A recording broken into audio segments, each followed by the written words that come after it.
present as Elra the Fortune Teller, also known as Krona, the Goddess of Time, stands in a circle next to Dee. She begins to channel her magic as a golden sundial appears on the ground. She reaches forward and she takes Dee's arm. The arm that is in fact marked with the mark of Narigoth. Now, child, I am going to make a bargain with Narigoth on your behalf. It'll only be a moment, but when I'm finished, if I am successful, you will be with your friends. I can't promise that the last time I made a deal with him, well, I'll just say it wasn't very successful. So I will try to be a better bargainer this time. Know that you are completely safe. But you're not? The gods are funny that way. While we are all united in our powers and godliness, we approach life, divinity, quite differently. Okay. This will only take but a moment. Right, I need you to channel Narigoth, Dee. Dee, as you close your eyes, suddenly the mark of Narigoth on your arm begins to glow purple. And then in an instant, your eyes open, and you see that Dee's eyes have rolled into the back of her head as the mark of Narigoth begins to glow gold. And we cut to the spirit realm, the realm of the gods, as Krona stands within a shallow pool that reflects the galaxy above it as the tentacles of Narigoth begin to emerge from below.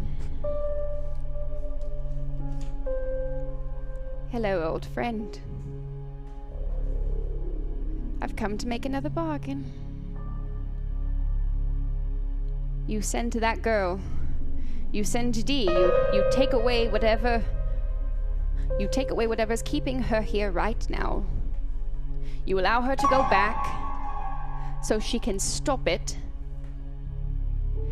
And then once she has returned to the present, you can continue with whatever bargain you've made her. I'm just asking for a pause on the contract.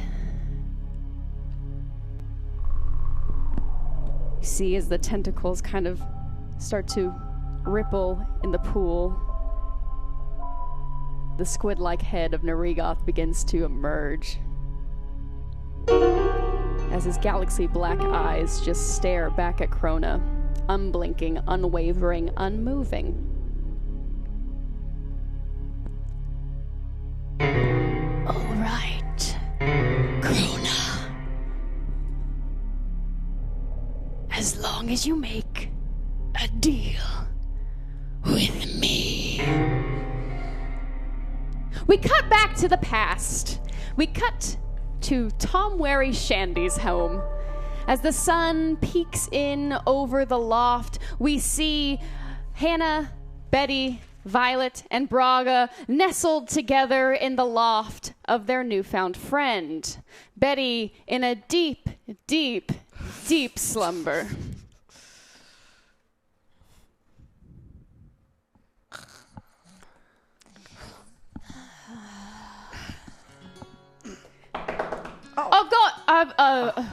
I've got breakfast. It's good morning. Stop. Great. Oh, God, does anyone else's neck hurt? Every part of my body is cramped and crooked and bent and everything. God, do you have any painkillers? He's just knocking from beneath. He has not opened the the loft hatch. You just hear this pounding on the ground beneath you. Which is exactly like where my ear was. It was like on the floor. Like, fuck. Can I politely ask all of you to please get off of me? Oh, but you're so comfy. Thank you, but I need to move. Pins and needles. I've got breakfast downstairs. If anyone wants any. I gotta get to work. I'm sure I want to be able to tell you where to go before I head off to my job, because yes, we'll talk downstairs. Of course, just tell us. Yeah, okay. As you hear Tom Wary's you just hear as he descends from the stairs and heads to what you assume to be the kitchen. I'm glad he didn't call it brekkie, because I would have just puked. Yeah, that's real hard for me too. If you had puked on me, I would have been so mad at you right now. Yeah, I'm sorry. But speaking of brekkie, I am hungry. God. Yeah, I could definitely eat. As the three of you begin to awaken and kind of brush the sleep off of you, you notice that Betty is still very, very much asleep. Come on, Smidgen. Smidge. No. Smidge. Come on. I'm gonna call Parlay. Parlay. I don't know, I had a crazy dream about pirates. I'm just gonna, you know what? You guys got this. I had my back broken yesterday. True, and then I touche. had my back re-healed again. Uh-huh. I think I'm just gonna take it easy for a while. Maybe just like... You trying to get in the pants of this Tom guy? No. I mean, if you had ulterior motives. I don't think she swings that way. I know, but you never know. Okay. The right. Just giving it. I mean, just because they're both smidgens, I think it's kind of presumptuous. But That's fair. But I just was trying to understand ulterior motives. But correct. I forget. Yeah. On that note, we'll let you heal. Yeah. Sorry Thank about you. your back yeah, my breaking. bad. Yeah. It's all good. You know what? I'll be real honest. I didn't get any sleep last night. That I just had the most buck wild dream ever. Sex? Do you want to tell us? It's like it was kind of based off of a mission we did back then, but like you were a pirate, and then there was somebody Pirates. Oh my god. and there was a festival on an island. Are you talking about Mona? Yeah. Oh my god. This super hot pirate. So you were there. You weren't there. Ugh. Oh, that's right. Yeah. Hannah, Hannah, are you okay? Are you seeing things, Hannah? Okay, I think it's time You for know some what? brekkie. I'm gonna go back to bed. On that note, I want to. Hannah, you know what? I'm just gonna keep my mushrooms to myself. I'm just gonna sit here, eat, munch, munch. Don't give yourself so much credit. Just gonna munch. Just take it easy. I tried to wake her up yesterday, and bad things happened. So if she's saying she's sleeping, she is sleeping. Yeah, we're I'll catch Violet up with and I you are- all later. I'm we're sure I'll be able to respecting it. find you. I'm already walking down the stairs. Yeah, I'm following. Hannah, Braga, Violet, as the three of you descend down the stairs, you start to take your places at this small smidgen breakfast table. You see that there's a little sun coming in through these beautiful red country windows. This is a very quaint, but like very, even though it is in the city of Palisade, it's a very country-esque home with like a warm fire and soft earth and umber tones throughout the entire home. As Tom Wary puts eggs and bacon and bread and jam and fruits upon the table. Oh, what a saint. Everything is so cute and little. He's making us food. Sorry. I hope you like some brekkie. Eggy bready bakey. That's what Can you not just? my mom taught me how to make it, and that's always been what I've made for breakfast. I mean, I've heard it's catching on. It's so funny. I was at the Seder the other night, and I was talking to Maestro, and he was just laughing his ass off at my You story. gave him the idea for eggy beggy brekkie. Has he started using it? This is the source of my pain and suffering. But he's also the source of our breakfast. I understand, but And the solution to everything. This is in the world that we know and love. the odds. Suddenly, as the three of you are sitting here, all of the sudden, this golden beam just shoots down into the house, and suddenly sitting at the fourth empty chair is D. Oh. I predicted it. I thought I saw you 5 minutes ago. I thought I saw you 5 minutes ago. You're like floating and weird and... It was a weird trip. What the fuck? Oh, Hi. What? Where are we? Oh, this is cozy. Ooh, yes, I'm so hungry. I just go to the table and start eating anything I get my hands on. You're eating eggs, you're grabbing bacon, you're grabbing bread, you're grabbing, like, I feel like Dee's just grabbing even, like, a piece of butter and just putting it on a piece of bread. just avoid the Earl Grey. We know what happened last time. Oh! Is everything okay? Oh, and you see Tom where he's like looking up at his ceiling. There's no hole in his ceiling. It's just this magical beam that just you ascended into his kitchenette.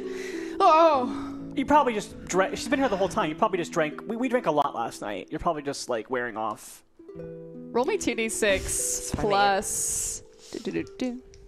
I'm going to say canny. Oh. Ladies and gentlemen, I believe the poll is in the chat. The poll is in the chat. Do I have any Polls in the tokens? chat. Let's give an update on those tokens. Hannah has 2 tokens. Braga has 3 tokens. Violet has 2 tokens. Dee has 3 tokens. There is 1 second chance. Thank you for the tokens. We're going to get to Gen Con at this rate. Thank you, tokens. Because of your tokens, I rolled a 10, but minus 1 from my candy makes it a 9, but I'll spend that 1 token, make it a 10 again. Yes, girl. That's what we're doing. Are we from New Orleans right now? Apparently. I did like 20 accents in that sentence. It was fun. Yeah, for so I'm me. going to make it a full success with one of my tokens. Wonderful. With your full success, howdy, yes. So, Yeah. Howdy, yes. Boy, howdy. I bet. Yeah, I go. You know, we drank so much last night, and it's probably just kicking off. But she's been here the whole time. Yeah. Also, I'm a mage, so sometimes I just kind of lurk and practice my invisibility spells. So that might be what you're experiencing. Tom, you guys had a whole conversation about horses last night. oh, we did we, Like a little too long, actually. Yeah, actually it was weird, Dee. Oh, I should not have taken the night route before I went to bed. Oh, it helps me with my sleepies, but sometimes I wake up a little bit too groggy. Oh, at least Just think about how kind you are for taking in such needy women. You really did an amazing thing. well, you're helping me because the trouble with the Merchants I'm Guild. just giving you a compliment. You should receive it. Oh, Speaking of help, yes. Right to the point. I just figured that now that we're all here, Meanwhile, I've been just... And then I whispered to you, I swear, when you're in the spirit realm, time feels like it's going so slow, and I got hungrier and hungrier. oh, that's so fair. Yeah, I know a thing or two about that. Wow. I can't wait to hear all about it. Yeah, I'll tell you later. I'm not eating out of protest of the name. You're Just not saying. eating? At the moment, no. Okay. Help! Yes. Okay, help. You see, as Tom Wary is just kind of frantically looking around the kitchen, he's still got 2 little oven mitts on and a little apron on from preparing breakfast, and he's just, I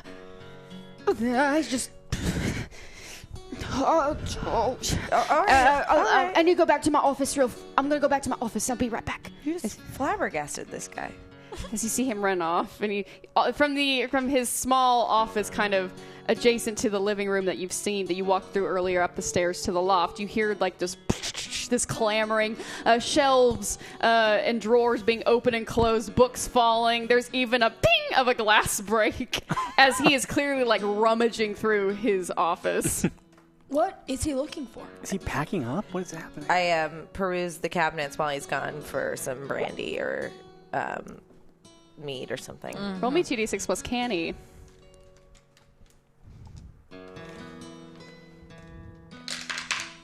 Ooh, that's an 11. You find a bottle of smidgen, like honey mead, like very, very rare honeysuckle honey mead. Oh, yeah. I pour a little bit and pocket it. Where do you pour it? Do you pour it into a flask? Well, there was Earl Grey. I poured a little bit into the Earl Grey. Okay. So I like warm up my tea. Oh, and then Honey you just my tea. take the bottle. Then I take She the bottle. smidgened Right. up her breakfast, if you know what I'm talking about. As you steal from the kind person who has offered you a home, food. aiding you on your quest. Tom Wary returns, and in his arms, he's carrying like a number of papers rolled up. One is especially very, very thick, very, very rolled up. You start to see kind of these grid lines on it, which you can only imagine to be a map. As he takes 2 books, and he kind of just he looks at his table and is just. He is confounded. He doesn't want to ruin breakfast. He just set up this beautiful breakfast display, but he also doesn't know where to put his things. So he begins to take his books down, put them on the reading chair next to his fire, and you're just watching this poor confused, just overwhelmed smidgen. I move some of my plates back, like I'm trying to help make a room for him. I know it's not going to work, but I'm just like. He's like, thank you. So he pulls out the map, and he kind of unfurls it and then places it on the small space of empty breakfast table. And what you see in front of you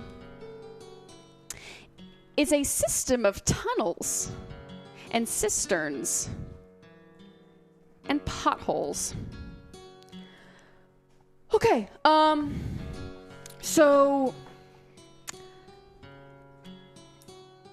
where I think they're keeping that really special object. I mean, Garrig is.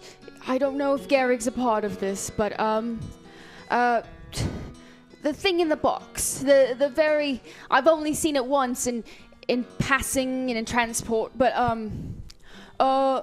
Wait, you've seen the thing or just the box? Just the box. Oh, it's locked. It's locked up tight. So saw it. So, the Merchants Guild is the source of power in Palisade. It is the source of financial power. It is the source of, some do argue, political power. So, while we do have the main warehouses where yours truly guards, there is a separate, hidden storehouse. Really, it's not a big warehouse. Storehouse, and it's towards the other side of town. It's locked up tight, but there is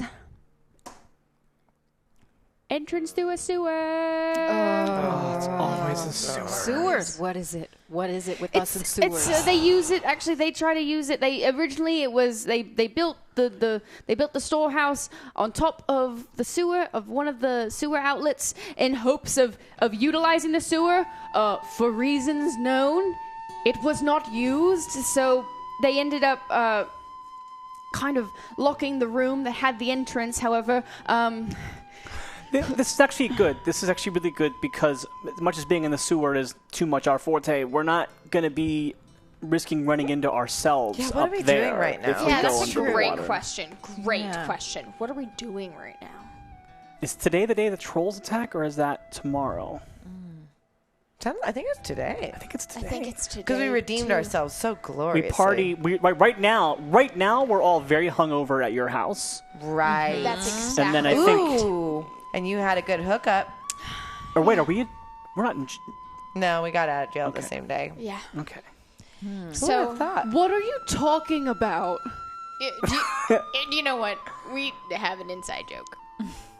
Not that we are trying to exclude you. Roll me 2d6 plus heart. Can I help her? Yes, you can help. Roll Okay. your bond. Braga, roll your bond to Violet. As Okay. you all just. I hope I didn't make this worse for you.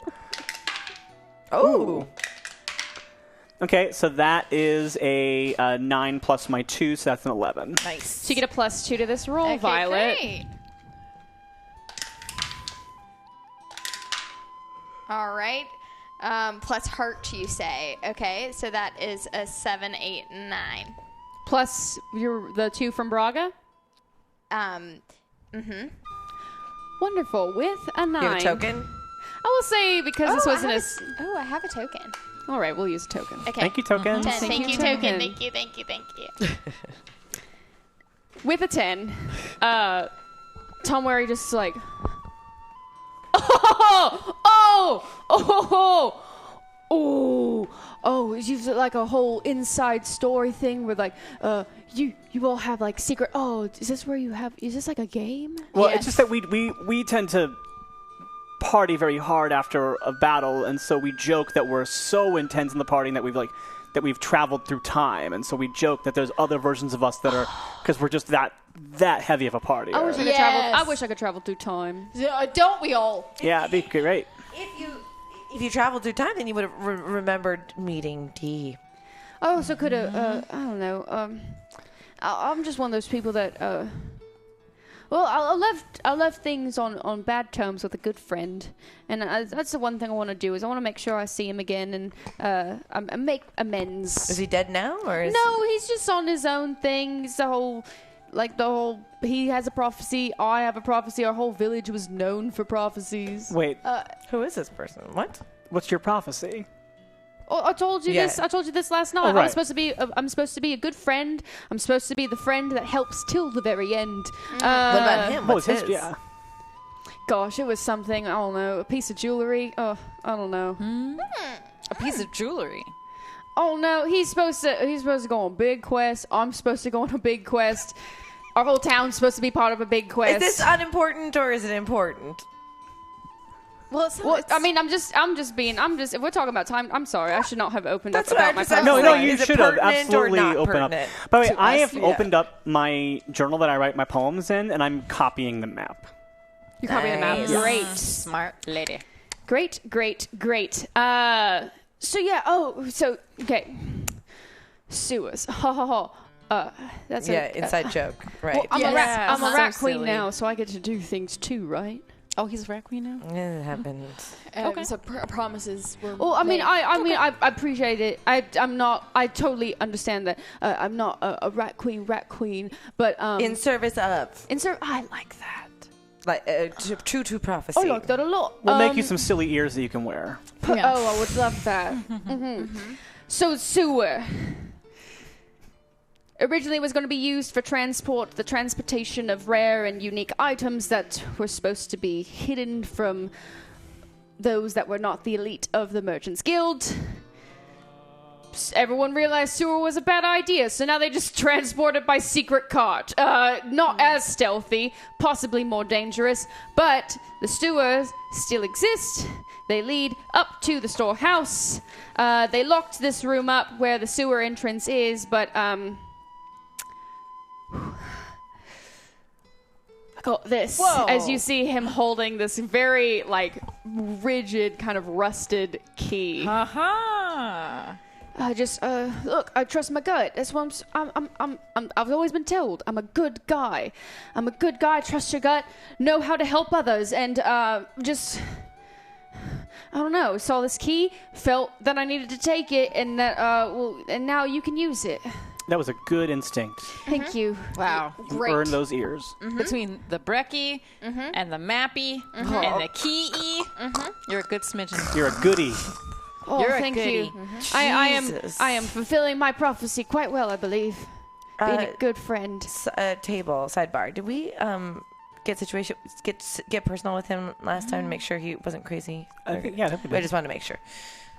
I mean, trust your gut. No. I you wanna thought we did do that. reevaluate, you're- Yeah, I'm going to reevaluate with all this things. It's more on us than it is on I him. know. I'm just really annoyed. Roll 2d6 plus heart. I'm trying to discern realities here.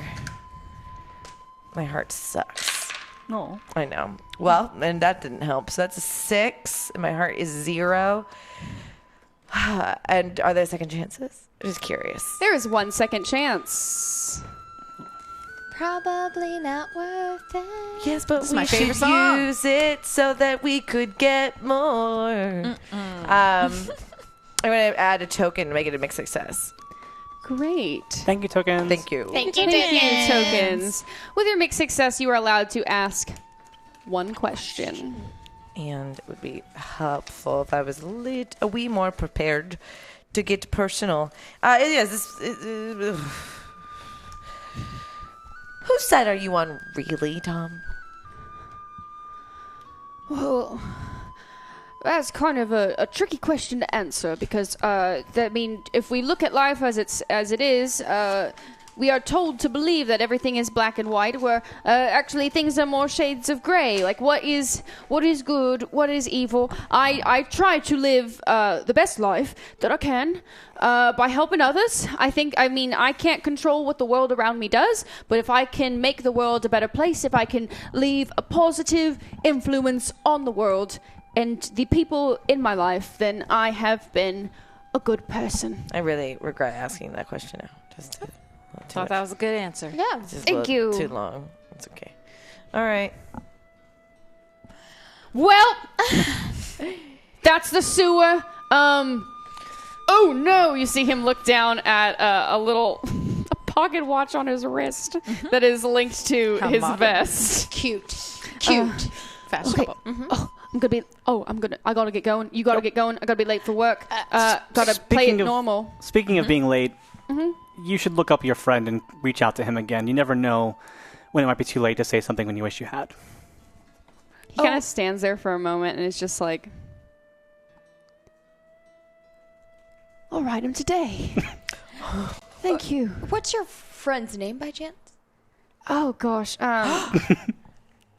It's been a long time, huh? Are you just so emotionally overcome you can't say it? Yes. Emily said it, I think, in the last episode. I just... It's okay. You don't have to share with right. us right now. Yeah. We see how emotionally overwhelmed Yeah. you And are. as soon as I start thinking about, like, his name, my name together, On that tree trunk you probably carved, right? we were the best of friends growing up, and his uncle, and it was great. Everything's great. Was his uncle Bilford Boggins? Close. He is a descendant. Okay. Not Andreas Longshot. Huh? Never Who's mind. that? I don't know. Someone else you... Look, we someone else drank you a named. lot last night. Again, yeah. The We're time just travel. Traveling in time. Great. Well, all right. I gotta go make sure everything looks good. That Was it I'm Frolin? Frolin, is it? That's think it might be. I need to leave now. We gotta go now. I gotta get to work because I can't show up like this, and I'm gonna write a letter to Frolin later and tell him that I miss him. Okay. All right. No tears on the job. That's right. Even though you can't be emotionally available, no tears on the job. Let's go. As the four of you leave Tom Wary's home, and he locks the door behind him. He turns to the four of you. All right, now. Oh, you have a smidgen up in your loft, just so you know. I was wondering where the smidgen was. Yeah, she's just not feeling great. I get it. We all take sick days. That is one perk about my job. I do get sick time and PTO. wow. The Merchants Guild is just pretty good with benefits. Unions. I guess that makes sense. They want their guards to be alert and in Yes. good form. With that, I must make sure I'm not late. We do have very, very bad penalties for showing up late to work. So the sewer entrance, it is, you go down the street, you take a right, you take a left, and it's right there. And you gave us that rusty key? Yeah. Oh, who took the rusty key? I did. Yeah. He put it on the table. Who grabbed it from the table? I took it. Hannah has the key. Great. Okay. Was a right and a left and a right? Right, a left, a right. You'll find it. It's the big manhole on the ground.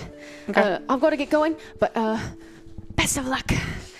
Meet back here. And If all goes well, you'll never see us again. what? I hope. we I have hear to get that. Betty. I hope they hear. yeah, Yeah, but you we gotta all get your friend. disappear. Or I'm just saying, I hope you tell unlike me it. that it's successful and that we get the bad thing out. Just know that if you never see us again, probably okay. Okay. I'll go into work now. Bye. As you see Tom Wary in his Merchants Guild guard uniform, this like khaki vest and pantsuit combo with brown polished shoes, as he makes his way down towards the docks, towards the big warehouse where you first met him. As the four of you stand on the sidewalk and begin to make your way towards the manhole that Tom Wary pointed you in the direction of, you suddenly hear a voice call out from behind you. This was not smart.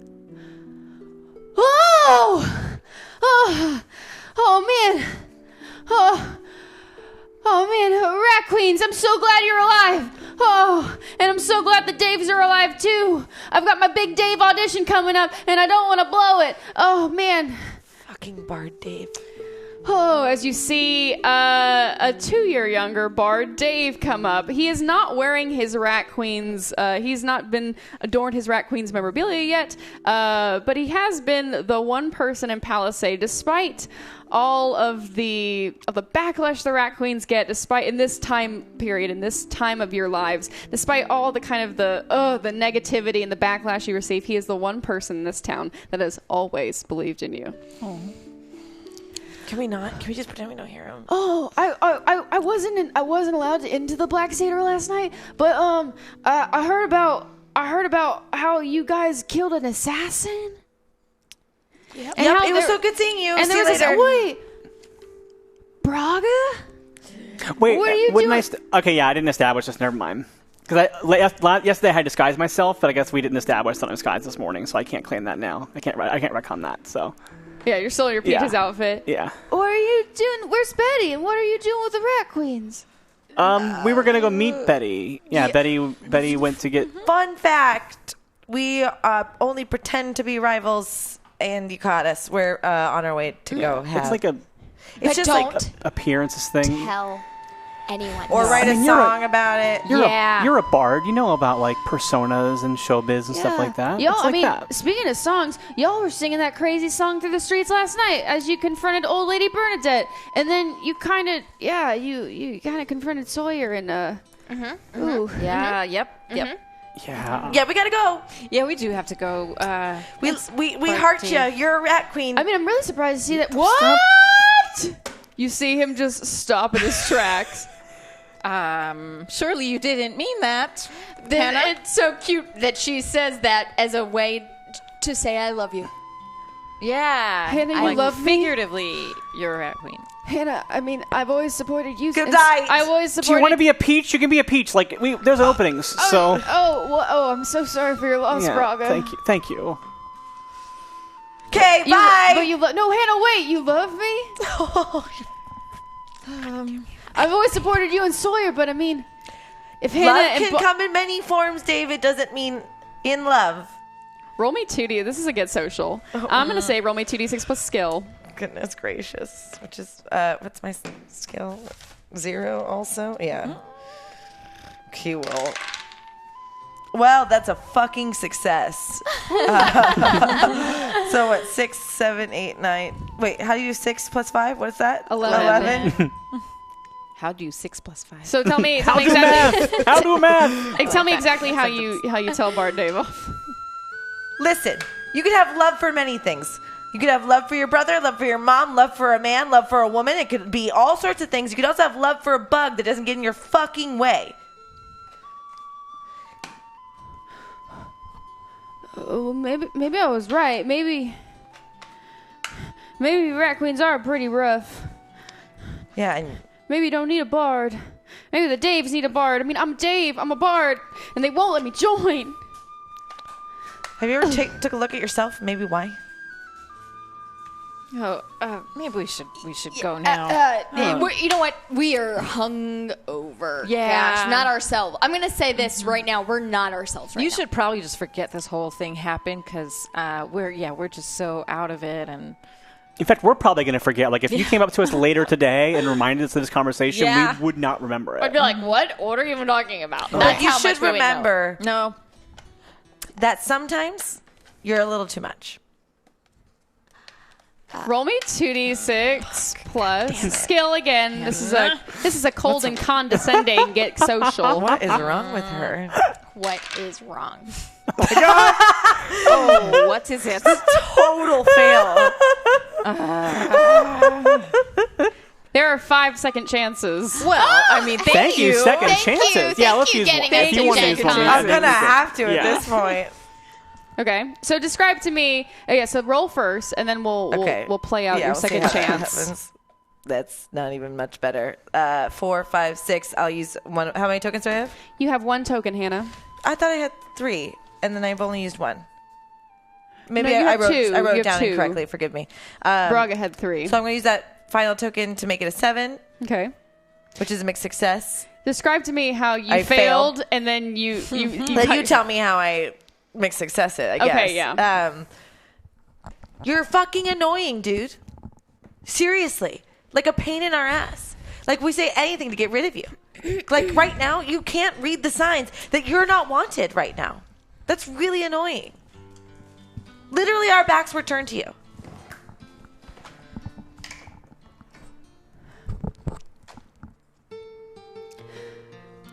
But sometimes that's okay, too. It's just, you're not a bad person. Your timing's bad. Like, you play songs fine. Don't mean like you're strumming. I'm just saying time and place. You think I'm a good bard? I mean, that's the first time anyone's ever told me that I'm actually a good bard. You know how to play music and you can sing. Those are two things you can do. So objectively, you know how to do it. Does that mean everyone's going to like it? No. I'm not a very likable person. Not everyone likes me. Like, literally, Sawyer is hanging on by the skin of his teeth with me. And even some of us sometimes. My main point being, you haven't just found your fit yet, dude. We're not your fit. We don't hate you, but you're not us. And that's okay.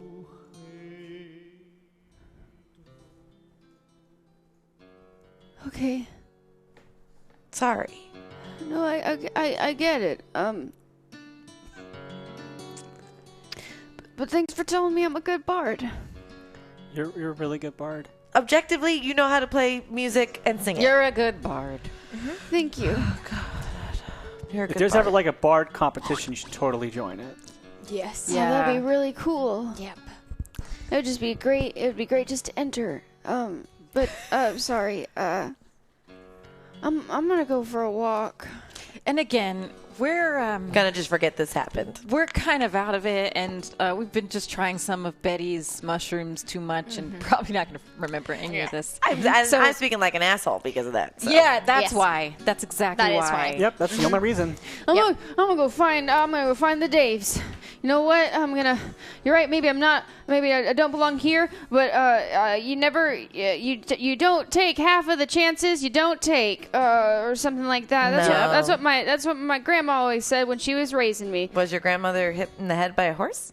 That is how she died. wow. But Okay. I mean, she always got her sayings messed up. But gosh darn it, I loved her for it. So I'm gonna go take my missed chances because I'm not gonna miss. It's a chance, and you don't miss chances if you take them. Take them. Great. I'm gonna go talk to Dave. those Daves because they're still around. Because I was gonna go hit up those brothers ponies, but They're dead now. Yeah. Too soon. I guess I'll see you guys around. Cool. Forget this ever happened because we will bye. Bye. Bye. Power walk away. Yeah. I As like the four of you walk away, you see Dave just kind of just taking a moment and collecting himself before he kind of just Disassemble. leaves as he starts to walk back into town. I kind of like reach just like behind Hannah in case she turns around to say more things to him. Like I like want to have like a ready to stop her. Like, just, That was painful. wow. Painful. So I'm new to this whole time travel thing, but I think the point is to not affect things in the past, right? Yes. I was doing my best to get rid of them because that would have affected the past had we had a longer conversation. And I didn't see anyone else being proactive and walking away. We were all trying. We were leaving. We literally were all And I got trying him to to have go. him not remember the moment. I got Yeah. him no to go. big deal moment. That wasn't a big deal. something that could change his actions in the future. And Like- also, I told one person she was an honorary rat queen when she saved our lives, and you got really mad about it. And now you're just giving out rat queen Because I memberships thought that like that's what we do, right, leader? Okay. Here, Let's wow, go. we really have Let's go to time a travel. sewer together, please. Yes. Please. As the Sewer. four of you Sewer. make your way towards the pothole, you take the right, you take the left, you take the final right, and you find yourselves in kind of a small neighborhood opening, like a little roundabout in the small neighborhood where the kind of the homes and apartments of Palisade surround this small. There's a little flower box with a tree growing out of it, and you see to the right of that flower box is the manhole that leads into the Palisade sewers. It's not going to smell bad, right? Because It's it's a not used. Well, it's not used by the merchants. It might still be used as a sewer. And ladies and gentlemen, I will say this. I have just been struck by inspiration. If we do hit that 1,500 goal, next week the Rat Queens will confront themselves. I love that It so is much. 8 o'clock. How many people are watching right now? I do not know. It is 8 o'clock. We are just about Well, at no, because we are just about at $400. Ooh, So that's amazing. So we got 2 more hours to go. So if everybody donated $5 right now, It would happen. right this moment. If everybody watching donated $5, we'd be there. We'd be at Gen Con, and we'd have a crazy Buck Wild episode next weekend. Oh my next God. week. Back to our story. You see this manhole adjacent to the flower box with a tree in it. All right. Look around. I would like to get situated. Roll me See if 2d6 anyone's around. plus canny. Oh, I need the numbers on them, not the dots. I get How that. sad. that's kind of the challenge for me. I get that. Counting. Ooh, that's not good. No, that's stinky. bad. Stinky. You can use a second chancey. I'd like to take a second Yeah. chance. I would like to answer. It's Okay. great. Do a re-roll right now. Thank Take you, your second chance. Better. Wow, This that was was a worth plus. it. Wow. Yeah, plus what? Even Amir's excited. Yeah, we got a woo from a mirror. Plus canny. Oh, that gives me, I believe, a 12. It's a So, 12. so describe to me how you failed and then completely succeeded. So I'm still kind of discombobulated from the spirit realm experience, and I realize like, oh, I should look around. And I whip around so fast that my hair gets all in my face, and I'm just like, what's happening? And I'm a little traumatized from being in the spirit realm. And then Violet kindly takes my hair out of my eyes. Oh, thanks. I thought I was transported again. That's fair. You all right? Normal things to think, right? Apparently. I mean, In anything's this possible. world now? Yeah, I'm just a little paranoid because I don't know what's going to happen with these gods. D, every time it gets dark or cold, I think that I'm back. So I get you. I'm with you. It's so traumatizing. A little bit. Yeah. Okay. I was there for a very long time. You were. Okay. I'm going to D, look around now. you get a clear look around of this kind of this cul-de-sac, and you can ask me 3 questions. All right. What's going on here that isn't obvious to us? D, because you got situated so well, you do hear footsteps in the distance, so you know that you need to act fast before you're going to be just to make sure you're not seen. Okay. Will we be able... This is in plain view of all of these shops and peoples and stuff, I'm assuming. So, yeah, what's the best way for us to come back out this way if needed? Like, is there a latch on the manhole, or is there something that There will is a lock us latch, in? and I would say probably under the guise of nightfall. Okay, You great. do also know, Dee, that at some point later today, Palisade will be attacked by trolls. Right. Okay. Uh-huh. Where, will the troll attack affect our ability to get out of the sewer safely? No, Okay. not out of the sewer. Okay. I relay all this to the party. Welcome back. I'm back, baby. All right, let's get Let's do this. All right. So you said that the manhole cover is latched. I'll say there's it's got the 2 kind of holes on it, so you can easily pick it up or push it off. Okay. I will try. I will start to work that. Roll me 2d6 plus guts. Oh, no. Guts. That's interesting. Oh, goodness Oh, God. gracious. So that is right now a 6, and then I'll add one of my tokens to make it a 7. Wonderful. Braga, as you begin to pull this manhole, it isn't your strength that kind of gives you a bit of a hard time. It seems as if there was something that was connecting the manhole to the sewer, like the sewer wall. It was almost like someone put a cord onto it or a chain onto it to make sure that no one could enter in easily. And unfortunately, you didn't suspect that there would be a chain attached to the bottom of this lid, and so you pulled a little too hard and it kind of jolted and you dropped the manhole on your foot for, drum roll please, 3 points of damage. Okay. Wow. And now your foot, I will say you broke your big toe, Okay. Big toe. so you have a bit of a limp going on. Ooh, Okay. I Yeah. want to heal that because that That's bad. Painful. That's one of the worst. Thank you.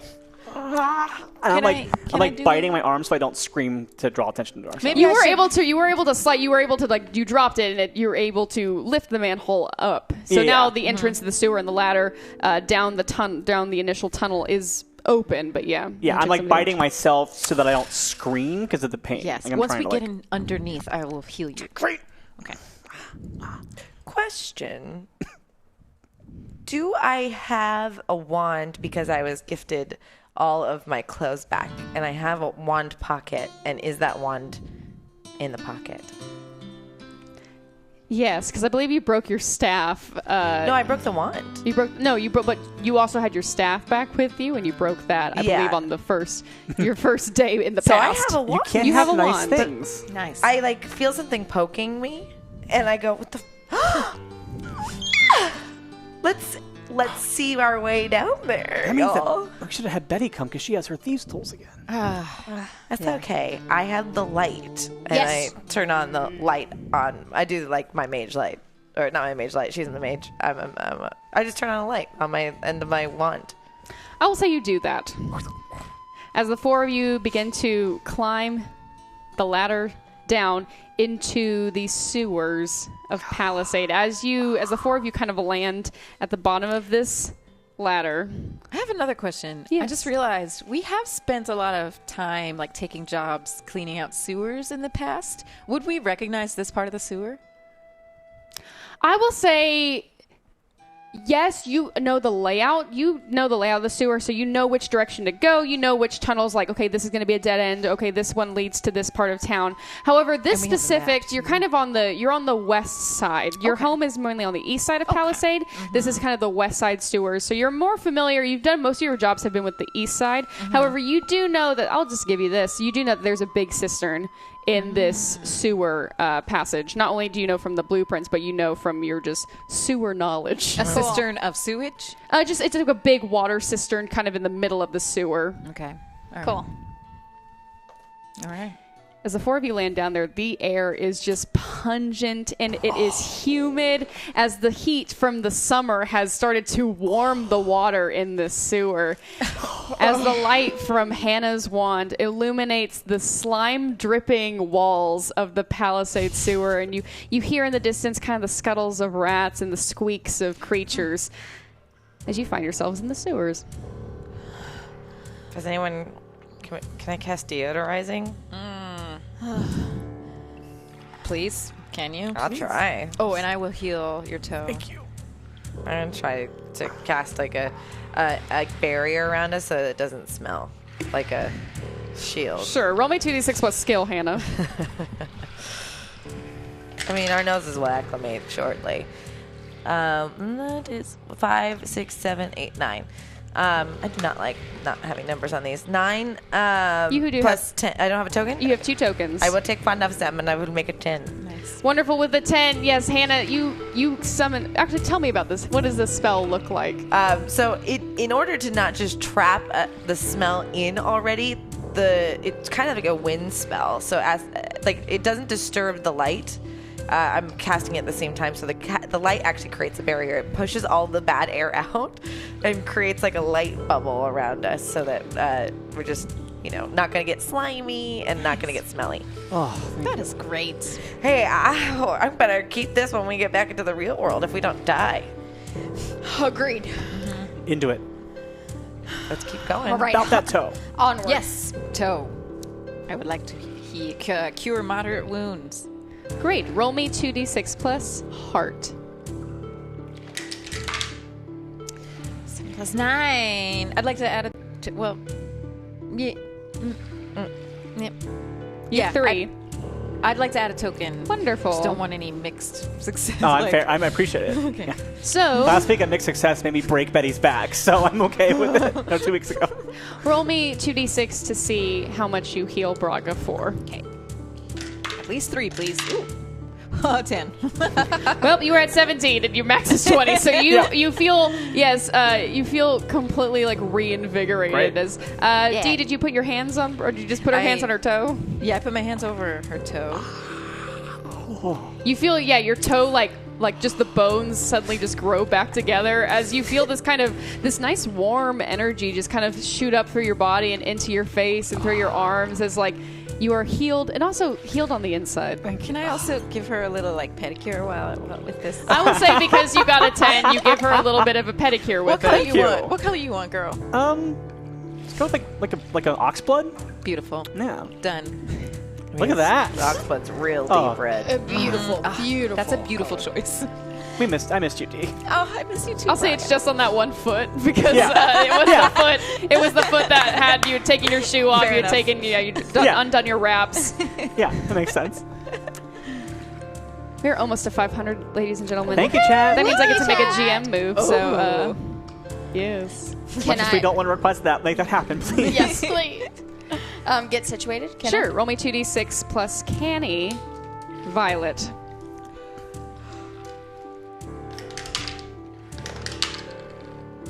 I? 11. With an 11, you can ask me 3 questions.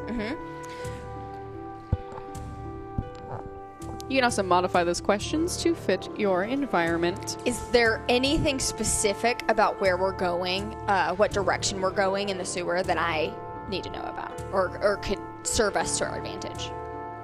You know that, I have it kind of sketched out here, very, very lightly. Ooh. You know that you're kind of starting right here.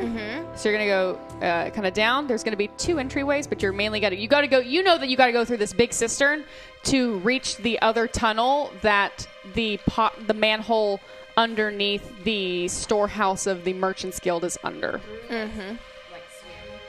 No, you just know that you have to go through that big room. It isn't like that's the only way to get to that tunnel entrance is to essentially make your way kind of you're starting in one corner and you got to make your way diagonally to the other corner of the western sewer system. Okay. Are there any obstacles in the way to the cistern that I can see or know about? I will say you cannot see them, but you know that there were reasons why you were never given jobs in the Western Sewer. There were rumors of people, creatures, beings living in these sewers. Nobody really wanted it cleaned out, and you also believe now that you know that the Merchants Guild had something to do with one of the entrances, you kind of are putting together that they probably started those rumors. You don't know if the rumors are true, but you know that the Merchants Guild had a very specific way of making sure that no jobs and no work was done on this sewer system. Okay. And then last, how do we get out of here with our butt intact? Any extra feedback? You just gotta play your cards right. And just make it to the other end of that sewer. Mysterious, but okay. I want to make sure that I have my sword out as we're walking. Yeah, I have my axe out. Your sword, I'll have axe, my short. I'm sorry, I always ask this. If I Your have a scimitar? short, Or your short do I have bow? a short bow. You have a short yeah, bow. Sure. I'll do that. Actually, I think at this point in time, D, you only have a scimitar and a shield. That's right. Okay. You have a shield, though. You have a shield and your scimitar. Definitely take out my shield. Has a beautiful golden rat queen's emblem on it. Did I Yeah. take a sword last time from the assassins? I can't remember if I did or didn't. I think you took a dagger. Okay. And I will take No, out my I. scimitar. Yeah. Okay. In hand, you have your wand. Thank you, ladies and gentlemen, for getting us to 500. Thank you, 500. Thank you. Rat Queens, as the 4 of you, Hannah, Braga, Violet, D, make your way through the tunnel system, it's almost quiet, too quiet, as at first it's just your footsteps in the ankle-high water, just kind of splashing. 4 pairs of footsteps. It's quiet. Too quiet.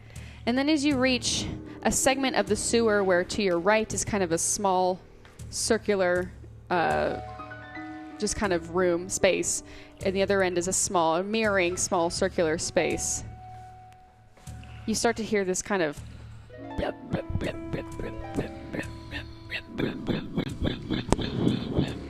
this kind of sludgy noise from either of these twin kind of inlets in the sewer. As suddenly, as you stand between them, you see from each inlet emerge 5 slimy, sewer-filled gelatinous cubes, 5 on your right and 5 to your left, as they're all kind of moving together and swirling together and kind of forming. At one point, they are 5 separate cubes. At one point, they are together as these amorphous cubes, gelatinous cubes, just make slowly sludge their way towards you. You see that in the gelatinous cubes to your right, there seems to be a skull and a leg bone just kind of slowly decaying in the cube's kind of acidic gelatinous juice. And you see on the 5 cubes to your left, there are 3 dead rats in it, just dead. Ladies, I think this is going to be what ends us. Could be. That's a lot of foreshadowing. Yeah. All right. Let's just do it. How far are we from them? Oh, They're on us. They are right on you. What would you like to do? Is the thing I'm casting providing any protective barrier from them to be able to like? Just a smell. Just smell and light. Okay, so they're not distracted by the light. Nope. Okay. I want to wait for. So they're basically doing this and this, right? Like they're going back. And They're kind of morphing. They're almost like you see them kind of tumble on top of each other as they kind of sludge their way towards you. These cubes are hungry. As I want to try to time it where they're most compact and just go for a stab. Roll me 2d6 plus guts, They're gonna Violet. explode. I'm playing too much Zelda. Oh goodness! Yeah, we got a. What's the token sitch? Let's double check. Violet, you have 1 token, and there are 3 second chances. Okay, well I won't use a second chance because it is a mixed success. So that's an 8. So we'll just stay with an 8. With an 8, Violet, you take your sword and you kind of see it for a quick moment when they're all together. As you take a step forward and you pierce through it, dealing a sharp amount, like causing one of the cubes to kind of just sludge and kind of slide off towards the back, slowly trying to regain itself. But unfortunately, you took too far of a step forward as one cube that is very close to you, the cube that is now housing the leg bone, starts to engulf your foot, and you start to take you suddenly feel this acid from this cube rip through your boot and your sock, and is now you take 6 points of acid damage, and you feel your entire right foot just on fire from acid right now, and you are going to take a -1 to all of your next close combat rolls. Let's take a step back. I would like to, if I can, cast a magic weapon, which means that the weapon I hold does +1 d4 damage until dismissed. And I do have a -1 to cast other spells. But still. Great. Roll me 2d6 plus, I'll say that's skill. Okay. Magic weapon is a skill. Okay. Oops. Okay.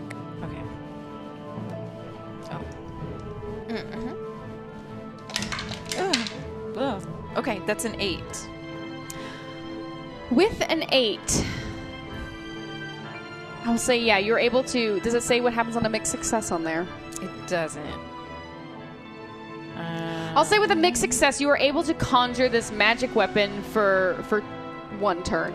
Okay. On a mixed success. So D, you're able to kind of summon... Is it an enhancement on your scimitar? Yeah. Or is it just a separate, magical, entity weapon? No, it's for the weapon I hold, so it's for my scimitar. Wonderful. Suddenly you see your scimitar start to glow in this kind of purple but gold magic. You've never really seen gold in any kind of your magic enhancements, but there seems to be some gold in there, prominently more gold than purple, as your scimitar kind of starts to take on this magical flame-like quality to it.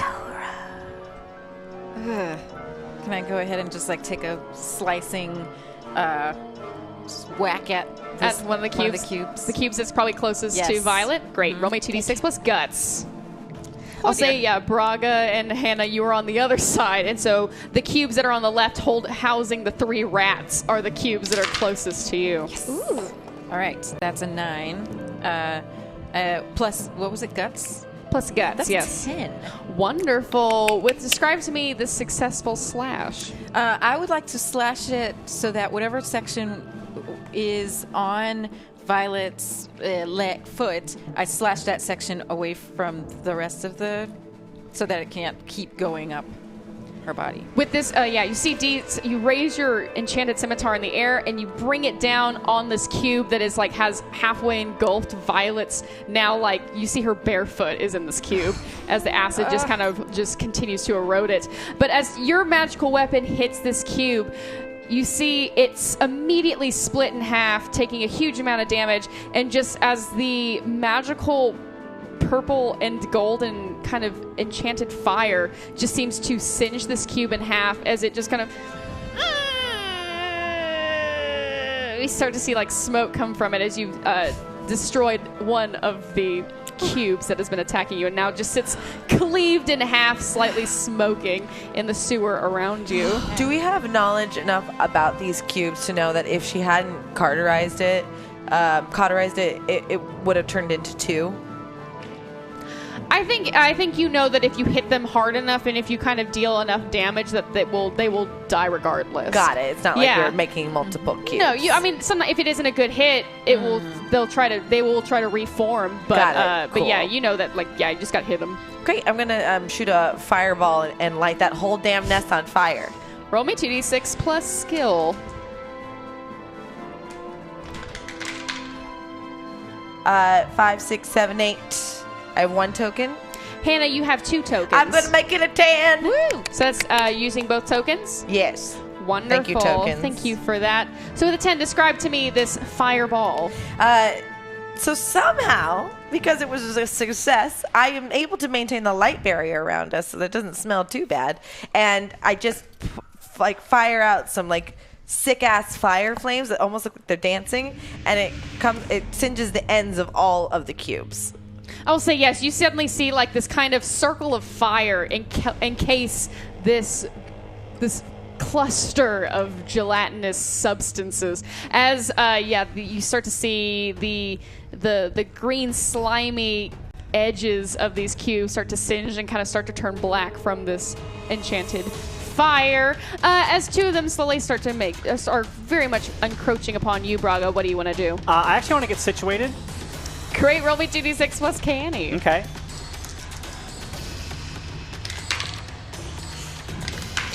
Okay, so that is a 7. I usually lose 1 with my canny, but I also get +1 for seeing red, which is when you get situated during combat, you take +1, so those who cancel each other out. And then I only have 1 token now, right? Braga, you have 1 token. Okay, yes. so I won't use that. I'm at 7.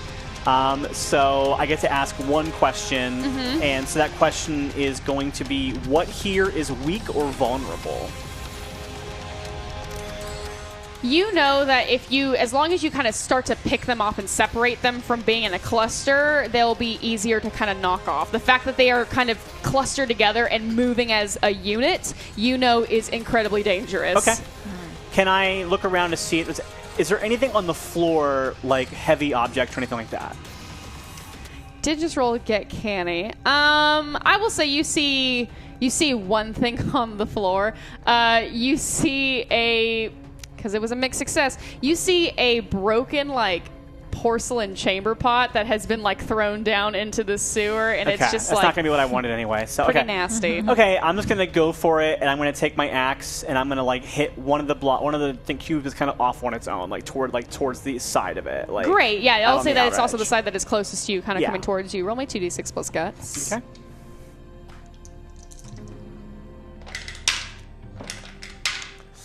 Okay, so that's a 6 plus 3, making that a 9. I'll use my last token and make that a 10. Wonderful.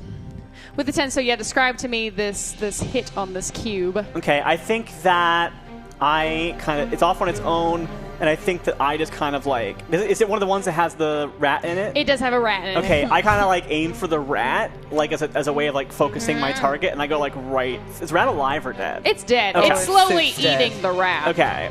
That doesn't mean it's dead. It's dead. Okay, it is now because I just cut like right through the rat. Like, yeah, your blade on your axe is so swift that the cube does not have time to try and reform itself. You slice it immediately and separate it a good distance to that. Yes, the rat is cleaved in half too. As this kind of now jelly-laden cleaved rat is just kind of lying on the sewer puddle now. As the cube closest to you is kind of having a harder time reforming, as the 4 cubes remaining near you all are slightly singed but still on the move. I shout out, "Don't let them combine. Keep them. You gotta keep them separated." So I know that I have a -1, right, on all my... But I have a scent of blood, so when I hack and slash an enemy, on the next attack against the same foe deals 1d4 damage.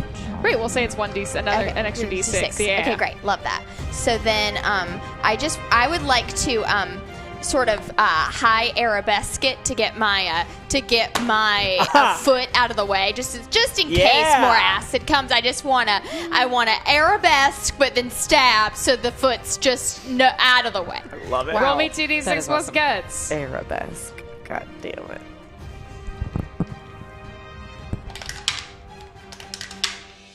Yes. 11. Ooh. Wonderful. So yeah, describe to me this. I mean, you already did a little bit, but describe to me like the perfection of this fluid movement. Well, I had to bring my foot forward for the momentum of it going really high in the back. Just get that extra flexibility. So I pushed it forward really high, and then with the momentum of the foot, I also brought my hand down and just stabbed right in the center of this gelatinous situation. Great. I'm going to give you an extra d6 on that roll.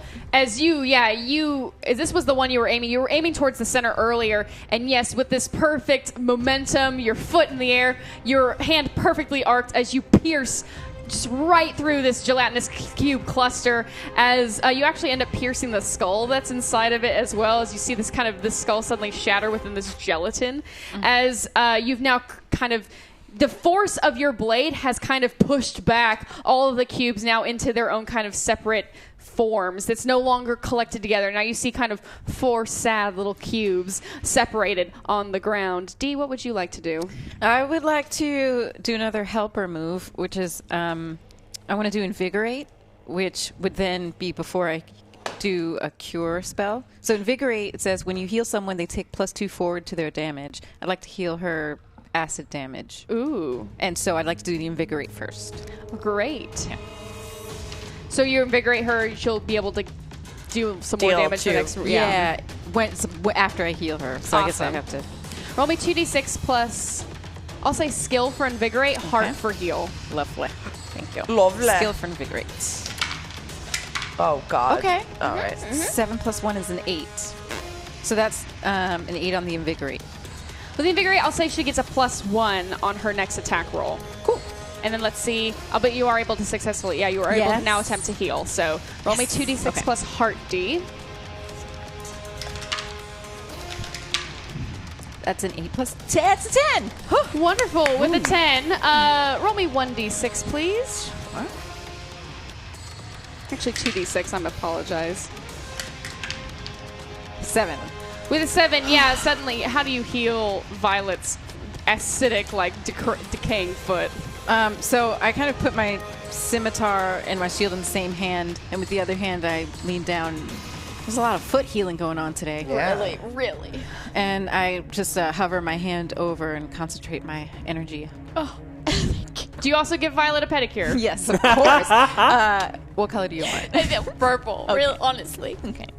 As you now have like one beautiful purple manicured foot, but unfortunately your armor and your foot wraps were decayed by the acid themselves, so you are vulnerable in your right foot for the rest, or until you find a shoe. Hannah, as you stare at the singed cubes nearing you, you look over and you see Dee suddenly healing Violet, where you and Dee's eyes lock.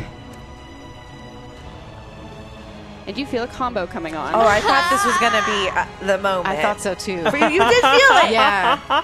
But we should just, we have something to do. Okay, I just wanted to see if okay. Yeah, what? Okay. Thank you so much for that combo. Hannah, would you like to do? So we lock So eyes. we lock eyes. Yeah. Yeah, the splits and then the... Okay. All right. So I flank to the right. And I flank to the left. So you cross paths and you go to each other's each other's sides. That's right. Yep. And now I'm trying to we're trying to like confuse the we do the gelatinous things. scatter thing. And so they don't know who to follow. So they're all like, gluck, gluck, gluck, gluck, gluck, gluck. Yeah, and then I just like foist my scimitar through the gelatinous thing like a boomerang, and it bounces off the wall and goes to her, who catches it. And when I catch it, it goes through another one, so that I half it like sideways too. So the way you throw it, I grab it on one side and pull it through the other one. Yeah, So we just killed two. Yeah, I'll say you both with this excellent combo scimitar boomerang acrobatic maneuver. What is its name, by the way? Say it together. The scatter and sling. The scatter and sling. With the scatter and sling, you successfully annihilate 2 cubes, one on each side of the cistern, as kind of 3 singed cubes to the left and 3 kind of sad cubes to the right continue to try to make their way towards reforming with each other once again. Braga, what would you like to do? Wait, so I didn't kill that one that I cut in half? Oh, you did. There was 5 on each side originally. Cool. I think if it ain't broke, don't fix it. I'm gonna go for another one of the cubes with a rat in it, and I'm gonna aim for that rat again and just go right for it, like.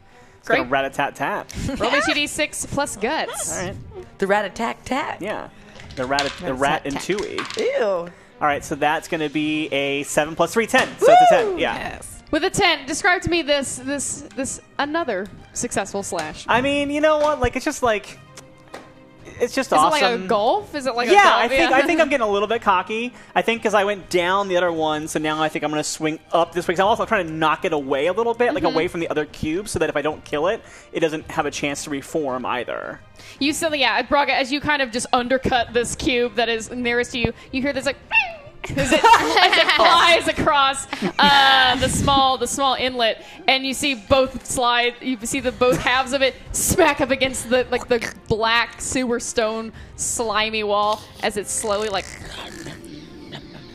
slides down. It slides down, but it's also losing its gelatonness because it's just trying to cling so hard to this wall as it slowly, sadly slides sad down. for these things, don't you? Nope, it burned my foot. I got it.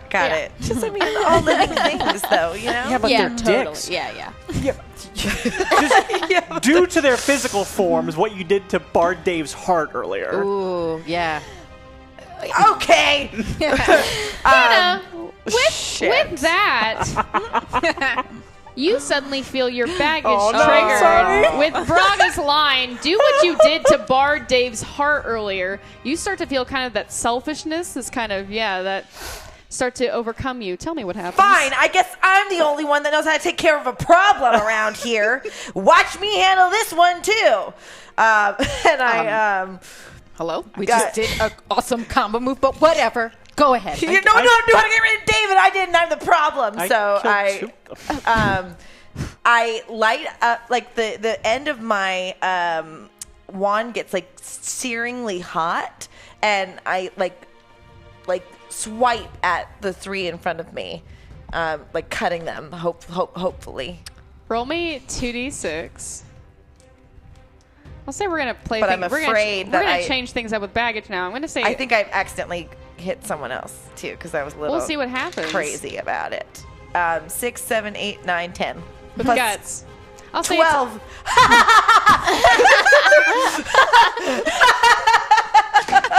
I love how much you don't realize it when you roll well, because you're so used to being like, it's just... I'm always sure it's bad. I'm always sure. And her face was so disappointed. She can still Or do it. is it too I'm too successful on a selfish roll? Hannah, as you light up the edge of your wand, you suddenly see kind of this flame, not only at the edge of their wand, but this flame kind of in your eyes as you just take your wand and you just searingly just like whip it, like just kind of slice it across the area where these kind of 3 cubes are slowly making their way towards each other. Unfortunately, you had to dip your wand a little too down towards the water beneath you to get that last cube. And what you didn't notice is there's a fine, thin layer of this kind of metallic substance that's coating the water in the bottom of this specific inlet in the sewer.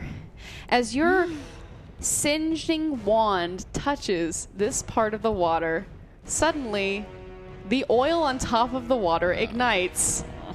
And Hannah and Braga. Wait, no, wait. Braga's over by I'm on the other Violet side. now. I'm by Violet. Oh, you're by, they switched. Violet. Oh, I'm so sorry. Oh. I mean, I'll take it, but that's not. Yeah, physically, it wouldn't work that way.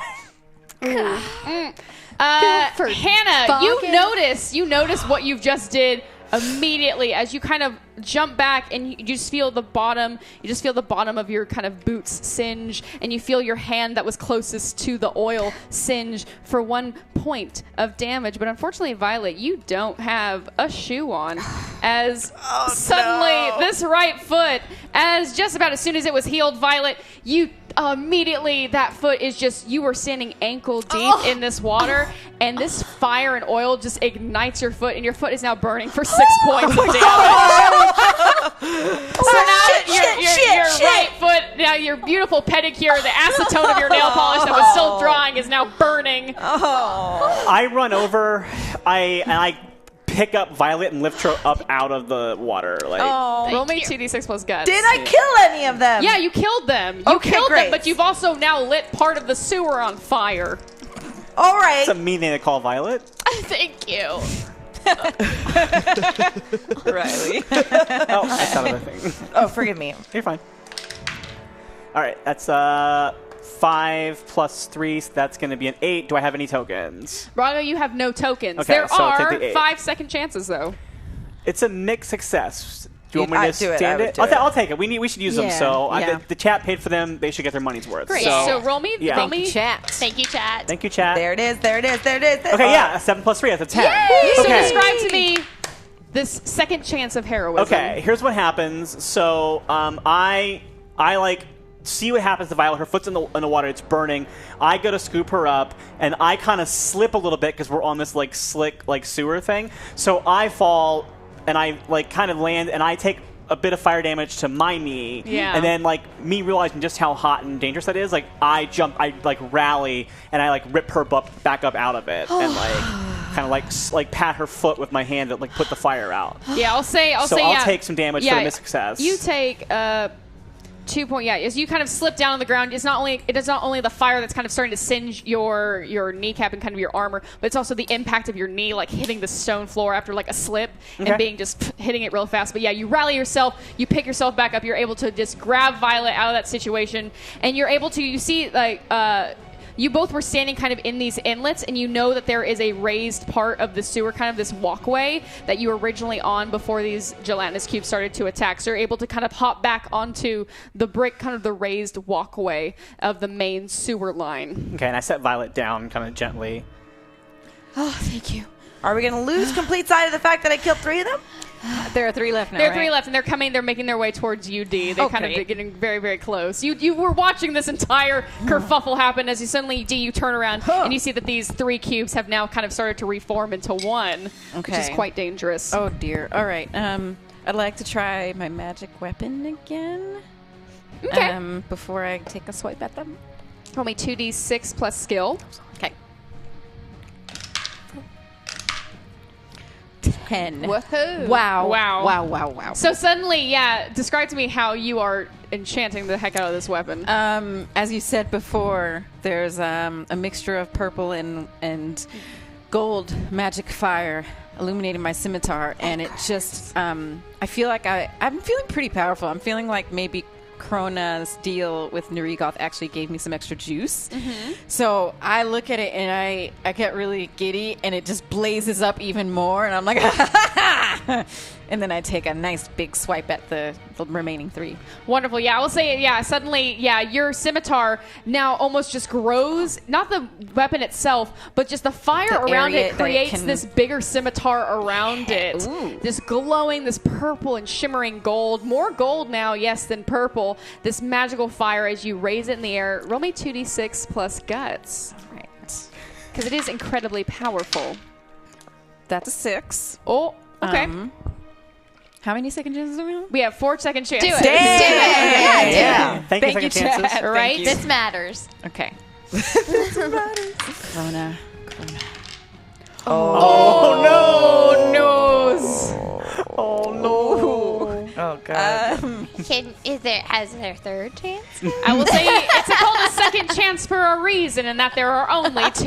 Second chance? No, there are not. Well, goodbye.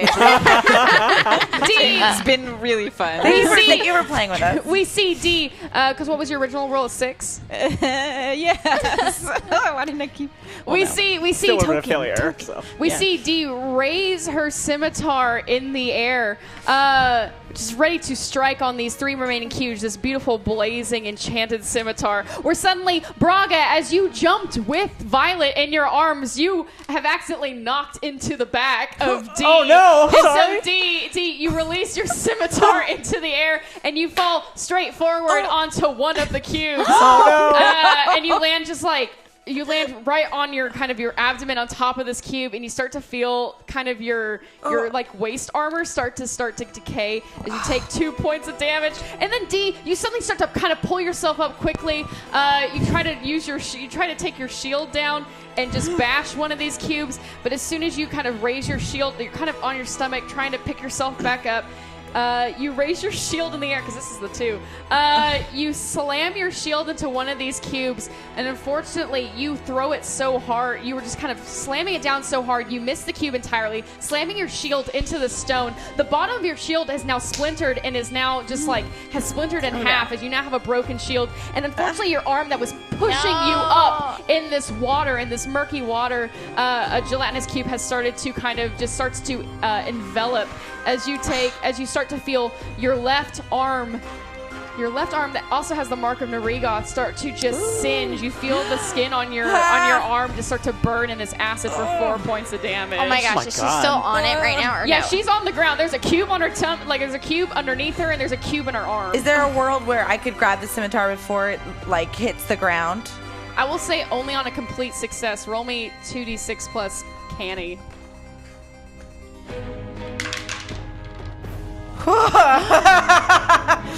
That is a 6. I don't get a second chance on that though. Then, if you wanted a complete success, right? There is a way you can roll a complete success on a second chance. A second chance. Are you can okay still with be- that? Yeah. Trying? Let's use a second Okay. chance. Oh goodness gracious! Just wanted to be badass. No, a 7. Well, it's a You mixed do success. have 5 tokens. Whoa! Use them. Oh hell yeah! Thank you for telling me. That's why your So dog is 7, 8, 9, 10. I'm using 3 tokens for a complete success. Yes. So describe to me, yes, this complete success. Okay, so I failed the first time. Yeah. And in the scramble, to get the scimitar, I accidentally step on Dee's foot. I'm sorry. But it actually trips me forward sooner to actually catch the scimitar where I might not have. Yeah. But I'm also falling down at the same time as catching it. But before I do, I've caught myself, I've given myself leverage, and I've happened to split down the middle of one of them. I will say yes. You, as the scimitar was coming down, you're able to, you're able to grab it and just kind of as you're falling. Yeah. And you slice one of the remaining cubes. There's only 2 remaining, one underneath D and one in one slowly eroding D's left hand. I'm gonna grab one of the pieces of Dee's shield and I'm gonna use it like almost like as a scraper and like rip like scrape along on top of her to pull the one off of her. Her shield is just like split, so it's still a full shield. Okay, but it's like almost like a clamshell kind of looking to it. Kind of, or? it's like got a gap missing. It's almost like Okay, well then I'm taking the whole shield that she Great. dropped, the broken shield, and I'm just like using the shield to like shove this thing off of her and like smash it down. Roll me 2d6 with guts. Okay. Oh no. Wow. Okay, so that is a 4+. That's going to be a 7. I have no tokens, right? Braga, you have 0 tokens. Okay, yeah, I'll take the 7. Should I take a 7 or should I use one of those second chances that we got? I would. How many do we have left? There are 2 second chances left. I would. Right now it's a okay. mix. Okay, let's go for it. Well, maybe I wouldn't then, but do it. Well, Okay. do it. Ooh. See what I'm talking about? Okay. So that's going to be a 13. Yay! Wonderful. Describe to me the second chance. Okay, so I think what happens is I pick up the shield and I'm not aware that it's broken when I pick it up. So I pick it up and grab it and I kind of like cut my hand a little bit on the inside of the shield. And then I'm like, that pisses me off more. So now I'm like, no, motherfucker. So I grab that thing and I like literally just shove it as hard as I can and slam it down smack, and I like rip D up so that the other one isn't on her anymore. As you slam D's shield down on this cube, you just hear this as the cube just explodes from around the shield as you've completely flattened and destroyed Ew. this cube. And now, yeah, as you're able to just quickly lift D up the ground, you see that her kind of waist armor was starting to just decay even more. Mostly just like yanked her back. I didn't like pick her up so much because I don't think I would have had that kind of level, you but just I kind just of pulled her back. got her out of the situation. And now there's just one cube that was kind of took a little bit of damage from being on top of, but this cube is slowly starting to come to. Is that the one on my left arm? And that's it. No, the one on your left arm was brushed off. What about the one on my tummy? You just got lifted up, so the one on your so they're tummy. both gone. they're- Oh, great. So you're out. Yeah, you're The no one on longer. your tummy is the one that I like. She got the one, I got the one on her tummy, and I pulled you off the one on the ground. And so there's Got one it. more There's left. one left. Okay. Yes. Where am I? You are now The side kind of of the wall. you're on the you're now on you're kind of in the middle. You're in the middle walkway. I put you up on the walkway. And once again, I'm going to say you're with the -1 because you're having to hop now with so you're -1 on all rolls as you're just trying to hop now because you have a burned foot that you can't put on the ground and you have no footwear. Can I want to throw my sword from where I am at the. You still throw your sword? Great. Roll me 2d6 plus skill. Hero. Is it my Carrie Strug moment? I've been waiting for this since 1996. I love these 90s gymnastics references. Like, I live for them.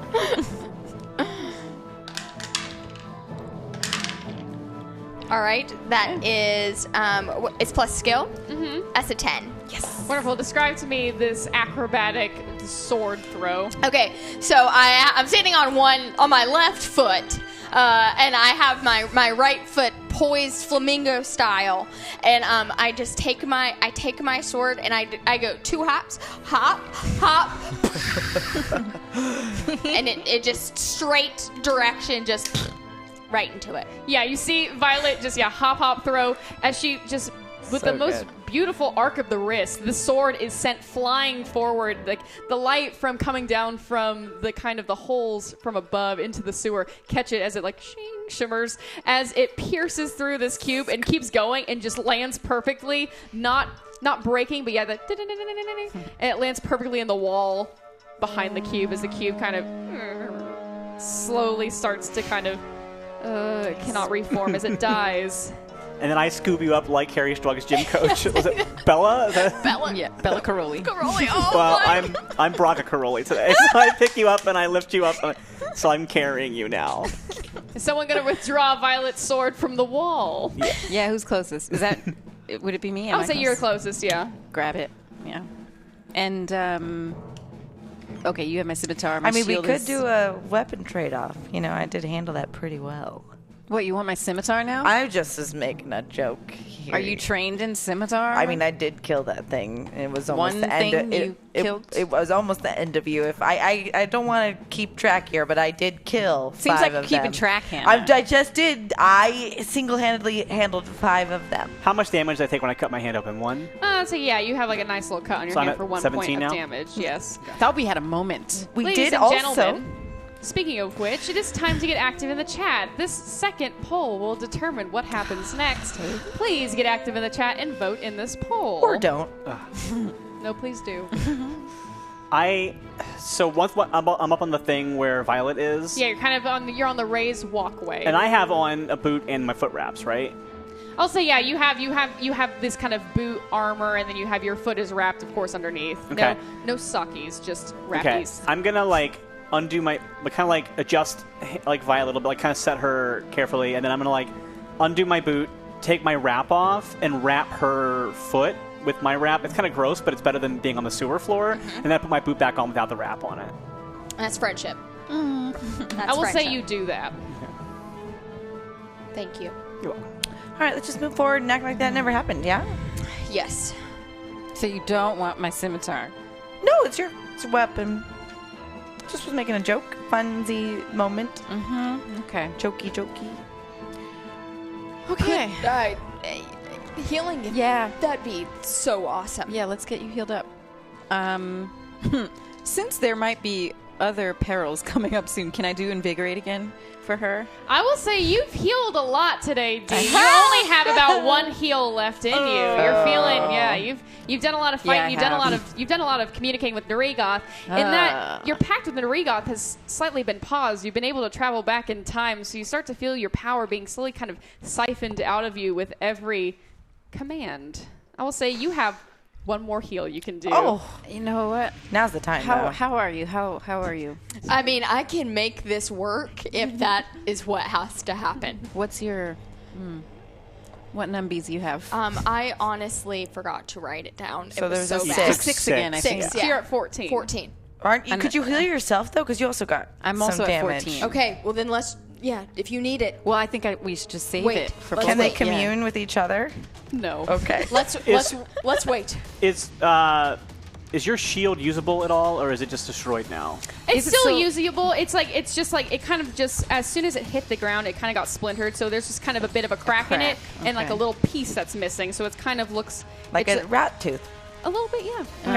Okay. So I will actually, I'll hold it up. I'll take points. So if something comes up, I'm big. I can fight it off. So I'll take lead.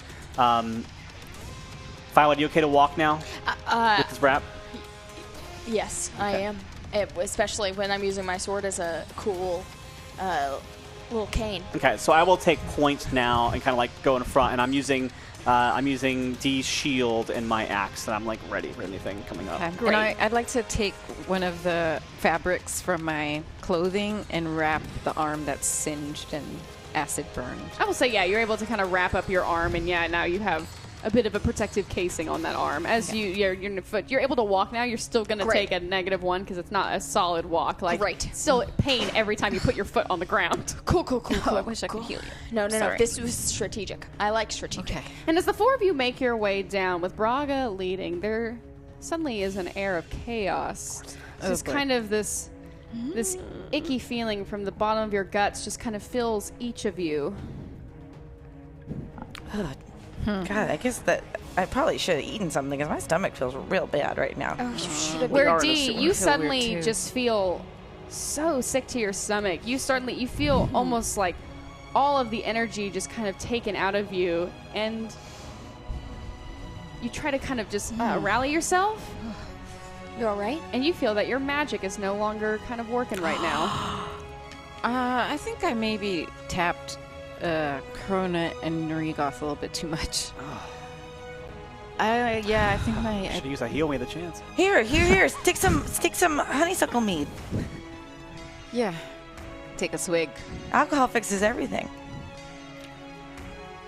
Yeah, no, I don't think that's bringing it back, but thanks. Sure. Take another swig. Not too much, just a nip. And I try to do it to settle my stomach too. Roll me 2d6 plus skill. Oh Skill. no. Skill. Actually, guts. Literally guts. Well, I needed that. Still was only a 6, and I have a Okay. token, so I'm gonna Yeah. make it at least a 7. Hannah, you start to feel yourself kind of yourself like you just keep drinking on an empty stomach, and And unfortunately, while you were shielded from the smells and you have now been shielded once again, you got a big whiff during that fight as kind of the nasty smell around you mixed with your stomach just empty except for alcohol makes you kind of throw up in your mouth a little bit. But you're able to keep it in. Carry on. We're real messy. We're real messy today. Oh, we're in the right place for it. As the four of you make your way into the main cistern of the Western Sewer System, you find yourselves in this kind of big circular dome-like cistern with a top, near kind of this top layer. You see where the Western Palisade well is. Question, does it look like a cistern? Does look like a cistern. Okay. A 100% genuine cistern. Handmade, built, seal of approval. Gosh darn it, this is the best darn cistern. It's a cistern. Cistern Society of cistern Palisade. builders. Yeah. Mhm. Cistern builders in Palisade. Yeah. The best cistern. Won an award. For cisterns. For Yeah. cisterns. So you In see fact, the Cistern Sisters approved it. Yes. Yeah. See the well of you see the well of Western Palisades kind of above as it hangs or kind of sits upon this higher level as kind of the excess water trickles down into this cistern. But you notice around you, while structurally it appears to be a cistern, you see that it is decorated like a home. You see that there's candles on candelabras, like surrounding the second, like as you step in, the half where you are in is not as well decorated, but as you move forward, you start to see these kind of lit candles on candelabras. You see a table. You see like a homemade kind of layer, like a wooden level built on top of this stone cistern ground. Someone is clearly living here. As you see decayed, kind of rotting, but these once beautiful oak like chifforobe and a beautiful bed that is now like kind of you smell its moldiness as the white sheets are now kind of yellow and green with mold and age, and one of the bedposts is kind of broken in. And then to the right, you see on a second level this beautiful organ that is just kind of decayed, but there's this organ that's sitting there where suddenly, if you feel the lights, just kind of you feel the light within this cistern kind of dim around you. And suddenly there's one candle that's lit. This you is hear stupid. a voice. Oh. Who dares enter my cistern? Who dares come and see the wretched decaying face of Malcolm, maester of the sewer? Are you a ghost? Venom of No! the Worse! I am a tortured soul, a ghost, if only, dear sweet mortal, no.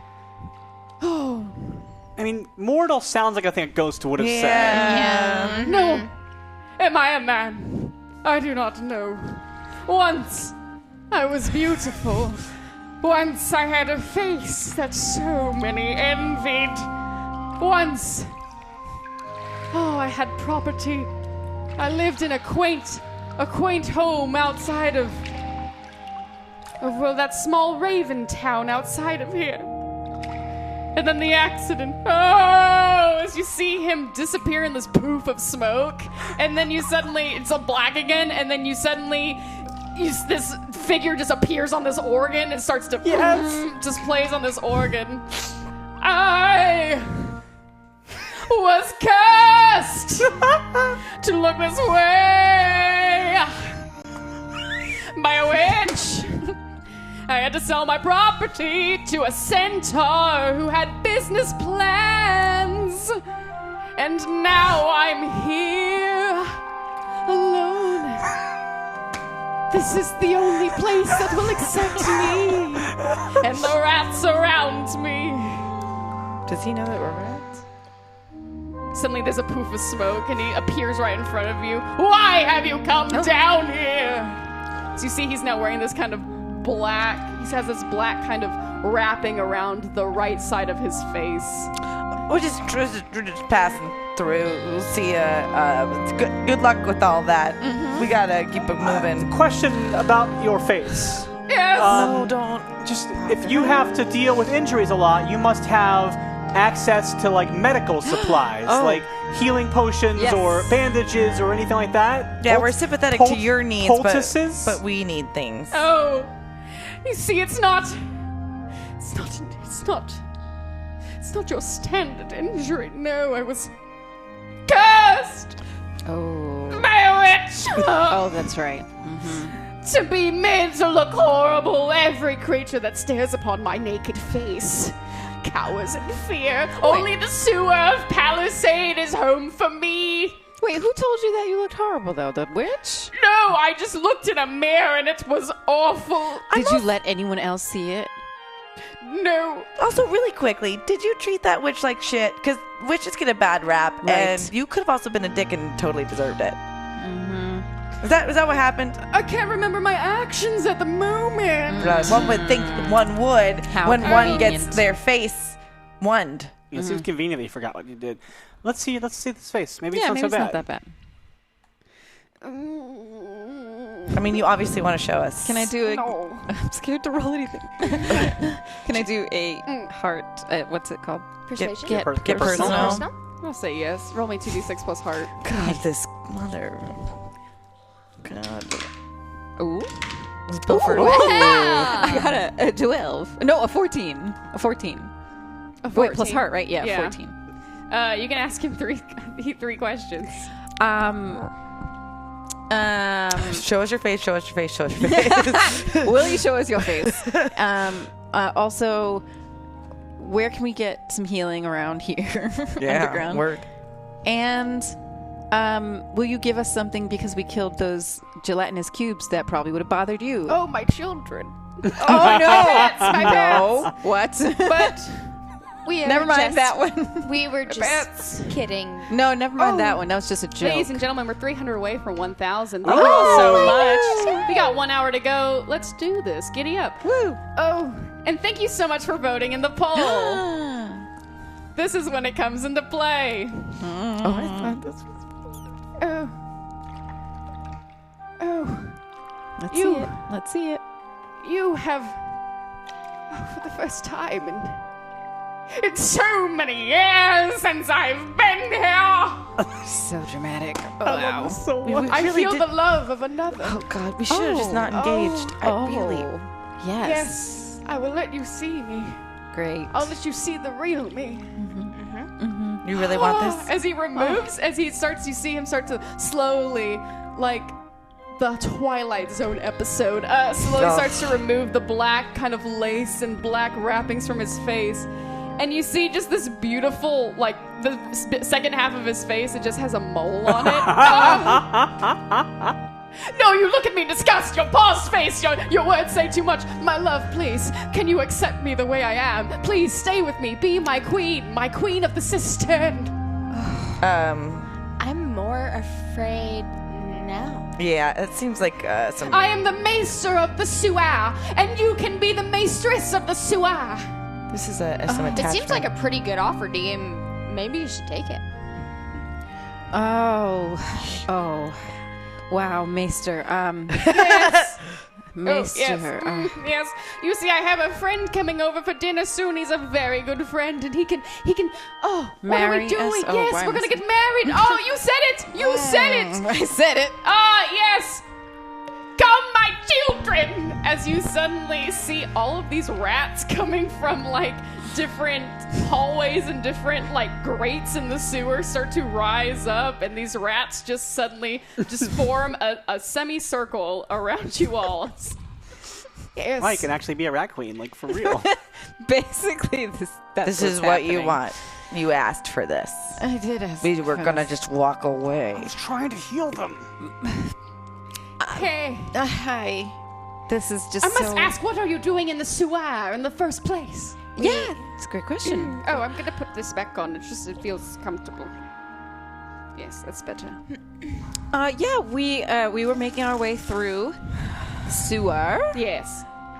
to You. Celebrate. We were trying to get to the peat. Oh. No, I have some honeysuckle mead, and before you get married, we should celebrate. And you should drink all of this. Yes. You should. I will not marry anyone unless they show me they can handle. That's the right. booze. That's right. I'm so attracted to you. Of course, my love, I'll do anything. Obviously. You know, at first I wanted to I just don't like anyone coming near me. The society, I must push it away. I was going to just send my rats on you, but I felt love in my heart for the first time. Before he answers, I've like turned like the bottle away from him and stuck my wand in it and like put like a sleeping spell on it. Roll me 2d6 plus skill. I'm just so wand happy right now. Ooh. You're very wand Perfect happy. success. Wow, we are. Describe to me this perfect sleeping spell. So as he's explaining and proclaiming his love for the beautiful D, you're beautiful. All right, I'm you just were a little trying to bang her jealous. earlier. All I right. get it. And Right? Thank you. And I like my big bosom hides me sticking my wand at just right above the mead, and for a second it turns purple, and then it goes back to normal, and I get a whiff of it and recognize that I totally put a sleeping spell on it. And I go to hand it to D first. No, you know what? He should. He's the man of the hour. You should have all of it. You're the Thank man. This is your day. A toast to you, my love. Again, My drink love. it all. Oh, Not a drop should be left. I will only listen to you. I mean, you're very nice, but only you. Well, we're a package deal. okay. It's true. Well, I mean, I don't want to get too sloshed. You see, No. my good friend is coming, and What? Wait, yeah, who is your? Hey, Oh, Oops. Good friend. as you slowly see F. Malcolm slowly slipping and slipping backwards and backwards as he kind of just slumps against the ground, and the bottle like ting ting ting ting ting as it rolls by his hand. Can I get some help to Yeah. can I at least put him in the bed? Yeah. While they're doing that, can I that. get situated? Roll me 2d6 plus guts. See if you're able to pick him up successfully. Just Braga, yeah. Just Braga. Okay. That's all I'm good for. Picking stuff up, Oh. moving it around. You're good for many things. I know. And that's one of them. That is a 9. Wait, 10. A 10. Now Yeah, I- that's 7 plus 3. Yeah, So 10. yeah, you successfully are able to carry him to his bed Yes, good job, right, Braga. I did without dropping it. him. Did a thing. Violet, what would you like to do? I would like to get situated, particularly I would love to look for correspondence. If someone's coming to dinner and he's living here, they probably had to write him a letter. Sure. Roll me 2d6 plus canny.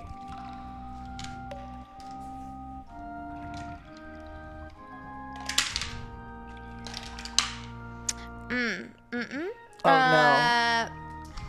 That is a 6. Any tokens? Violet, you have 1 token, and there are 2 second chances. Should I take the second chance? Yeah. So we've got an hour, apparently.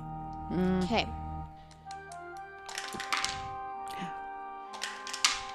Yes. All right. That is a 12. So that was a second Ooh. chance. Wonderful. Describe to me how this second chance, how you Failed. failed and then succeeded. Well, I was looking around, and then all of a sudden, one of my eyelashes curled up into my eye, and I was so distracted, and I was so worried I couldn't find it, so I had to take a few minutes, found it, pulled it out, and I was like, oh, I see perfectly. Wait a minute. As you stumbled your way trying to remove this eyelash from your eye. Violet right now. You all see Violet kind of stumbling through this cistern hovel as you you just make your way perfectly right in front of Malcolm's writing desk, his decaying like wooden writing desk. Just picked up a couple of letters, a lot of calligraphy sets too. A lot of there's at least 5 different quills, like different types of feathers, and there's 8 different colors of ink. Oh my and you see he has like a tiny little stack of paper, and you see there's kind of mold singeing the edges of them. Lots of angsty poems, I'm assuming. Just burned this. Can I see who this Song letter's lyrics. from? Sure. You open the letter. You see, like, there's a fresh wax seal that he had placed on it, and the letter reads as such: Dear Virgil, I look forward to our dinner together. You are such a good friend, Virgil. Virgil. And thank you for not only being someone I pay to do jobs, but also someone who will listen to me and will eat my chicken cordon bleu. Chicken cordon bleu. Must be baking, I'm guessing. I wouldn't eat anything you find out. Okay. Focus? Virgil. I will never tell you the secret of my recipe, you sly dog. See you soon. X. Malcolm. X. Malcolm. Is that, I go over, is that a letter to Virgil? That's a letter to Virgil. So he never sent it. He never sent So it. potentially there was never confirmation of this dinner. Dear Virgil. P.S. I want to send multiple invitations. This is the 3rd. I know. I'm working on it. Sometimes I never hear back from you, and I just want to make sure you get it in the land of the pure, in the land of the living. P.P.S. Is that centaur treating my house right? Thank you. See you soon. House. Kisses. And So that's what it said. Okay. That's the whole thing. Why did you say diner? Because he spelled it that way. Diner. Yeah, he spelled it phonetically. Yeah, so I had no choice but to say it that way. so Virgil's coming. Maybe you'll find another husband, D. Yeah, I'll just start collecting them just to piss you off. Oh, because I care. So is there anything important in that in terms of the centaur? With what his is that house? centaur Wait, house didn't he say by the town outside of Pure? Is it Greg? Is he talking about Greg? Oh my god. What? What is it with you Virgil. and dudes who live in that house? I don't know. No, I don't mean Virgil. Oh! What? He lost his house to Greg. And upon the moment of this realization, suddenly there's this tornado of bats that just appears in the center of the cistern. And you just see this kind of God. tall, angular, dark elf, kind of who has just like bags, like sleep bags under his eyes. Okay, Malcolm, I'm here for dinner. Malcolm. Oh god. Hi. Hey. Malcolm. Can you see me? Hello. Oh. Hey. Oh. Where's Malcolm? What have you done? He's with taking a nap. Malcolm? He's sleeping. He's totally fine. We're his friends. We came down here to visit him. You see Virgil kind of grip his this gnarled black, like kind of, it looks almost charred wood staff. Just you see his hands as his knuckles grow white from gripping it so hard. I'm going to ask you again. Where is Malcolm? Listen He's to asleep. the answer. He fell asleep. He's right there. Look. Literally right there. And then Hannah, Jesus. Okay. you suddenly feel your baggage triggered.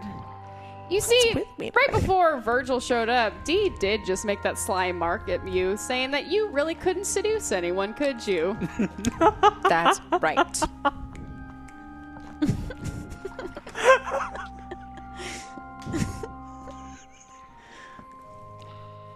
Malcolm. Please, Virgil. As you start to see this kind of these bats, like suddenly these bats start to swarm around his staff. One more time. Virgil. You look so stressed. What? You just had a really long trip. And just let us take the edge off a little bit. You just sit right down there at that little organ chair. You and your cute little tush. Just do that. Well, then we'll tell you all about it. Roll me 2d6 plus heart. Yeah. Oh, what's wrong with Hannah? 9, and I'm gonna. I think I have 1 token left. You do have 1 token left. Make it a 10.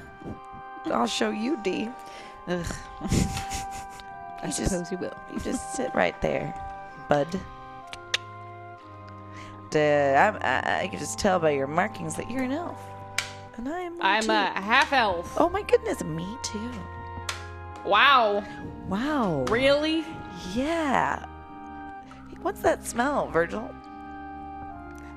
It's probably the sewer. Yeah, no, but this has got like a really pungent sandalwood thing going on, isn't it? Is that you? Oh, that is a cologne that I do use. All right. And I start like rubbing like his back as he sat down, but like he's like greasy for some reason, like back knee kind of thing. Oh. Like I'm feeling it, and I'm like, God. So you see, I cover myself in a number of oils. I find it helps my magics.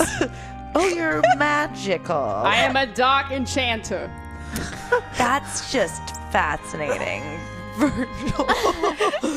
Can I just tell you, we need to get moseying, and we're so glad that our drop by with Malcolm was timed with yours, because he just got really tuckered out by us 4 beautiful ladies. So we're Roll me 2d6 plus canny. Yeah. Ugh, I have nightmares tonight. Oh man. 6. And I'm like, use a second chance. Great. How many Let's use a tokens do you second have? chance. What's your candy? 0. Oh, 0. No. I have 0 tokens, right? You have 0 tokens. Yeah. What was that? I get to roll a You list. get to roll a second chance. 10! 11! And actually, the one previous was, because it was canny, was actually a mixed success. So I shouldn't have done this. But you did. But I did do it. Thank you, second chances. Thank you, second chance. Thank you. If only life worked that way. True. Truth. Deep. Some truth. Virgil, focus. How's that feel right there? What did you roll again? So I rolled a mixed success the first time around, then I rolled a total success. So yeah, describe me how it was a mixed success. So as I like go to like massage his shoulder blades, I accidentally pop a big boil. Oh. and I puke on his forehead. Or like on top of his head.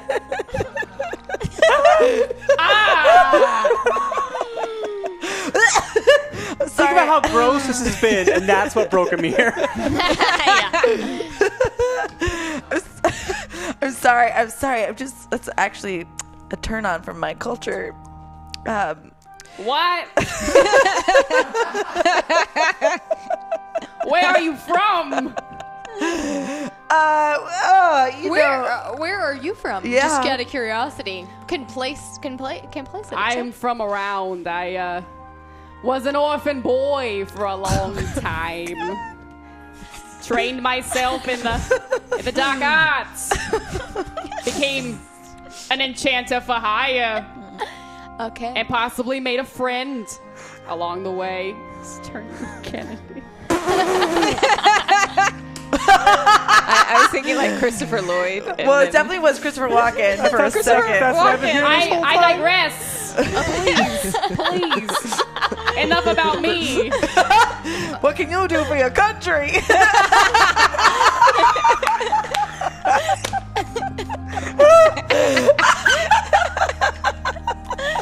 Send us some Gen Con.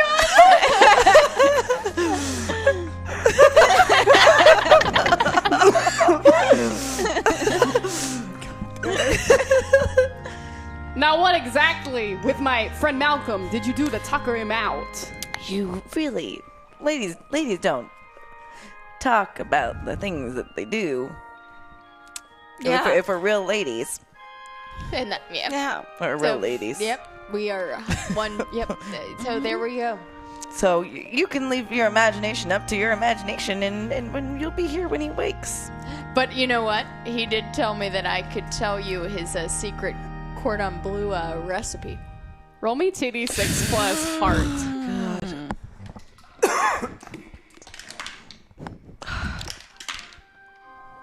That's an 11. Really? He really did. He said I couldn't look at it, and he said that we couldn't look at it.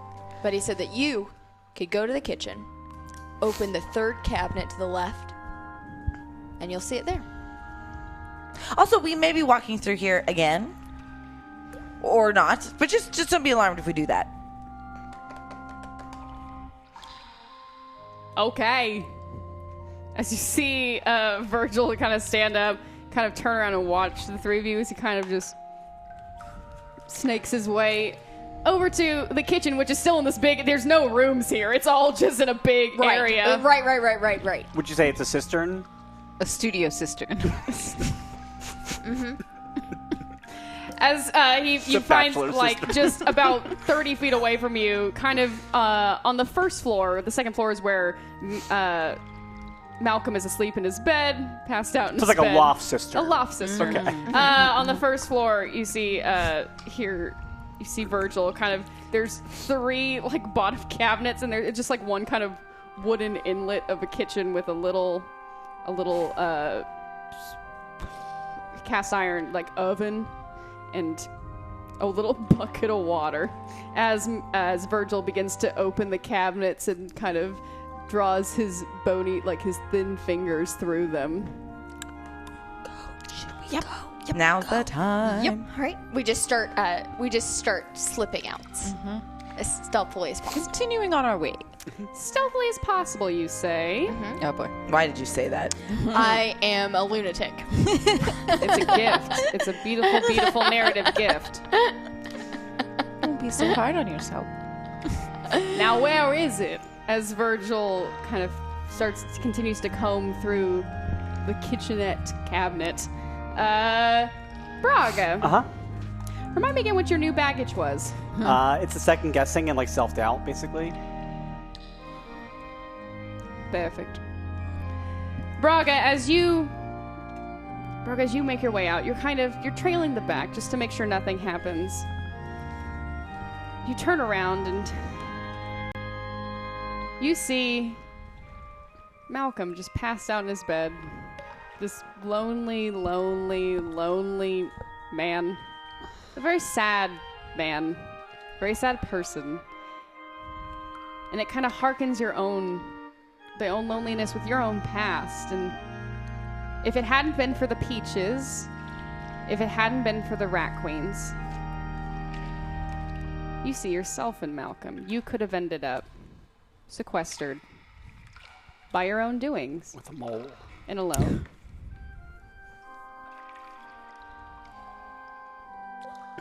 I think that thought, and like I remember earlier being reminded that my friends died yesterday in this time period, and like that I kind of like forgot them for a second and realized that I forgot them for a second, and like almost made like a flippant joke about the peaches, realizing that I was talking about my own friends dying. I think that I like stop, but they don't realize that I stopped. Like they keep going, and I'm kind of like stuck, kind of like frozen, and kind of like, I think I started to have another one of those panic attacks like I started to have during the combat last time, and I just kind of like dropped to my knees and kind of like struggled to find breath. Braga? Oh, Braga. Are you all right, Braga? Hey. This is really gross water. Braga, come on. We gotta get out of here. What am I doing? Like, what are we doing? We're about to save everyone. Are we? That's what we're trying to do. What's happening? Everyone just dies. Everyone's dead. Aralel's dead. The satyr's gone. Everyone's just gone. Can we change that? Yeah, this is our chance to change that. We can't bring back. Is it Kirik and Andres? Is that or who are the two? Was it Alan and Keela? Who were the Alan and Keela? Is that who it was? I had it written down and I forget it. Believe Who are they? You're talking about? The former peaches, the ones who died. Alan and Keela. Yeah, Alan and Keela. We can't save them. They're already dead. We had it. We came back again, and they were here, and now they're gone again. You can feel this way. And this is hard. It's hard. But if we don't move forward, then a lot more people are lost and they've died in vain.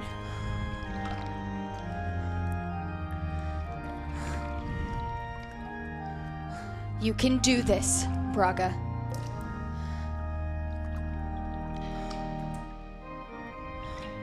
I'm gonna do the thing I did last time where I take deep breaths and just kind of let everyone kind of fade away a little bit for a second and kind of go and just process and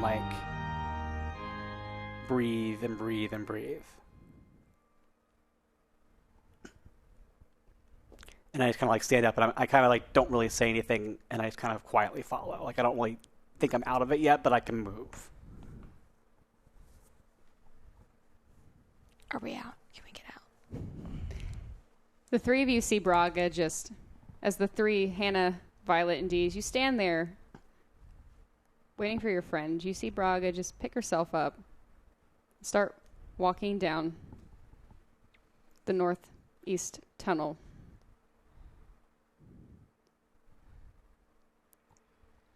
Okay. What do you need right now from us? I don't know. Can we keep going? Yeah, I guess we have to. My mom died when I was really young. Yeah. Yeah. Must have been hard. It is hard still. And that's okay. Yeah. I mean, it's kind of weird. We've been sent back in time to save a lot of people, but I mean, for us, they always will have died that one time, even if we succeed here. So it's we'll succeed, hopefully, but we still have their deaths in our minds, in our hearts. Kind of blows.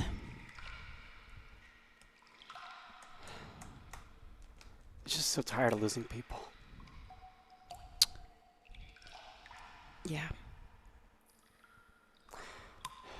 She was in the bar that night when we left.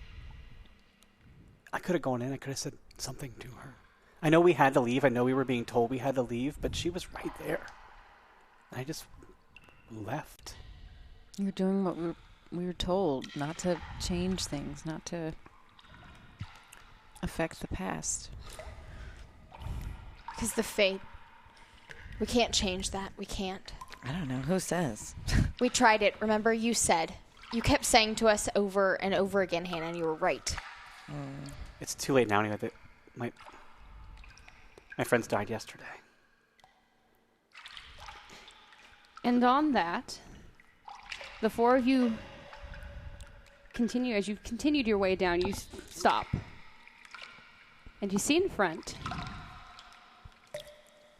a small staircase, spiraling staircase that leads up to what you can only imagine is the storehouse for the elite members of the Merchants Guild. Are we ready to do this? We're not ready until everyone's ready. Hey, Violet. Yeah. I need you to slap me really hard across the face. I don't even hesitate. I hit her really hard in the face. Roll me 2d6 plus guts. Oh, 5, 6. Is there and what is there? What's the option? Did I make you hurt I'd your like to hand? not. I'm sorry. Violet, you have 2 tokens. All right, let's use one to make it a 7. Wonderful. And ladies and jelly beans, yes, we're only $123 away from 1,000, Wow. which means we get Let's to do give it. away a comic, and we get to have a Rat Queen's comic character appear. But you may never see us at Gen Con, so that's on you. Whoa. There's still time. Get on it. It's hostile because she loves you. Is it?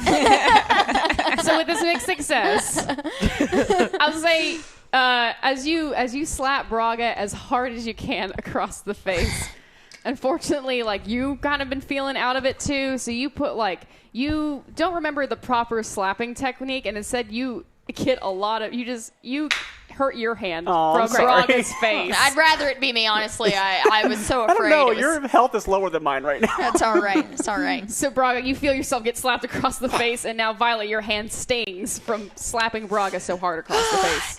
Good? You feel good? You like that? I think, yeah, I kind of like, it's like that little bit kind of like rustles the like bloodlust of like my orc blood a little bit and like fires me up a little bit. And like, I'm not better, like, because that's not how mental health works, but like, I do think that like it helps me able like, that I can like move forward. You can get in the moment. Yeah, it brings you back into the present. Yeah. Great. All right. Yeah.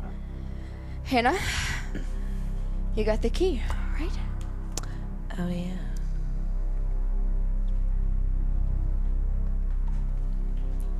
That took longer than it needed to. It was just, my bosam's big, so I just got stuck down there, and I just needed to grab it out. Sure. I'd like to just see if there's anything between us and them, or in this area, that could stop us from going up those stairs. Roll me 2d6 plus canny. Ooh, canny. Oh, good one. Ooh. Okay, that's an 8. Oh, wait, do I have tokens? D, you have 3 tokens. I will make that a 10. Wonderful. Thank you, token. Thank you, tokens. D with a 10.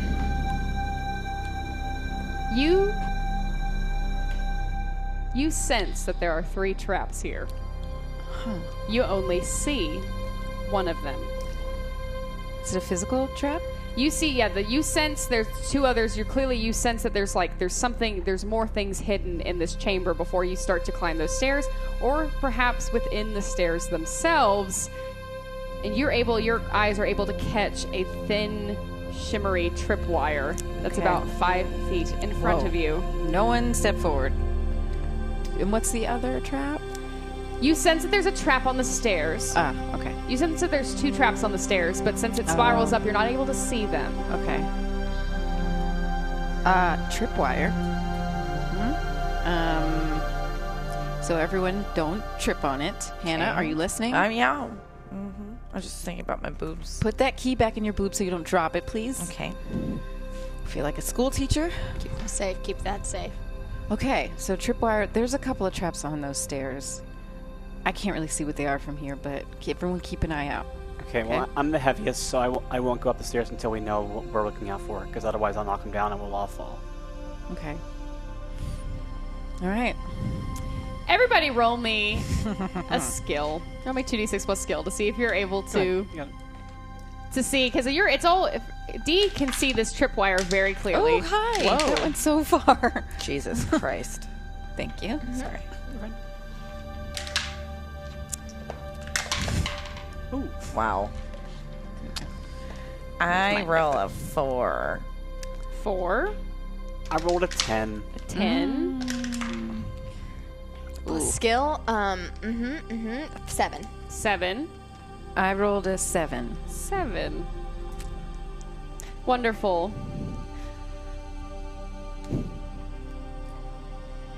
D, you are able to step over the tripwire. Okay. Hannah, though, so focused on placing the key back into her bosom, just kind of stumbles forward. It's just blazes into that tripwire.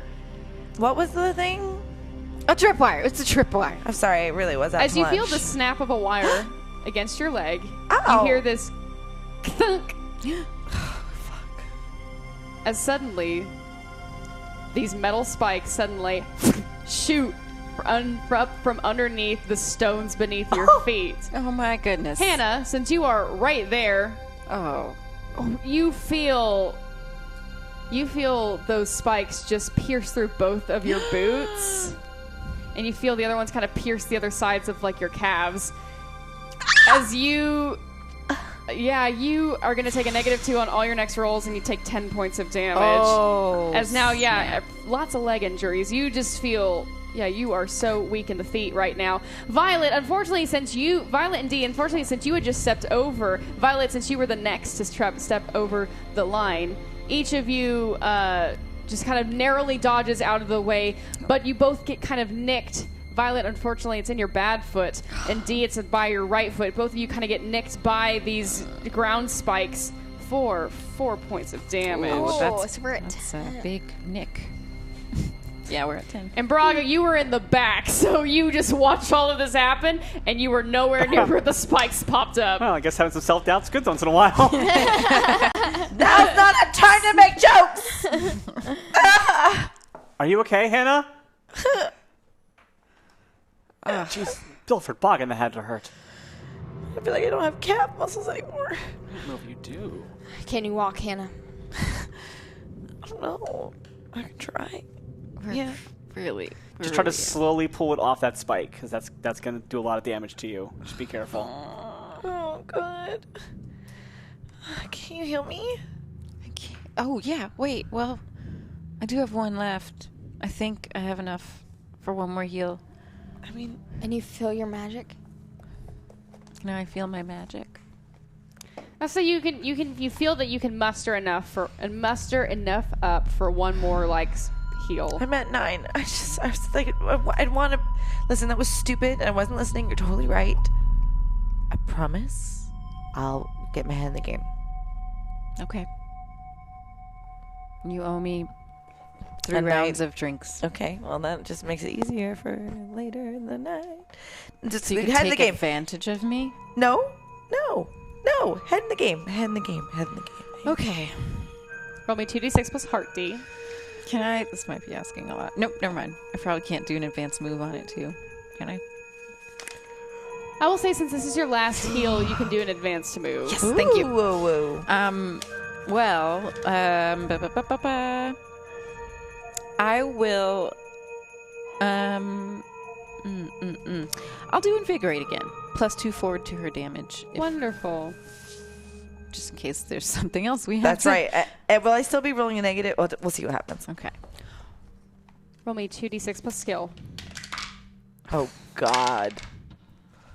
The second chance? There's a second. They have 3 second chances. Oh, thank you, chat. You are angels. Thank you. Okay. Jesus. Come on. Bill for Boggins. Really need this. Please. We love the chat so much. This is the time. Our cats are heroes. Oh, Yes! 13! It literally saved Hannah. So tell me about this. So describe to me the second chance. Is everyone so happy about that, though? So, at first, I do get distracted Okay. by our banter. And I just... Where'd you go for a second? I don't know. Okay.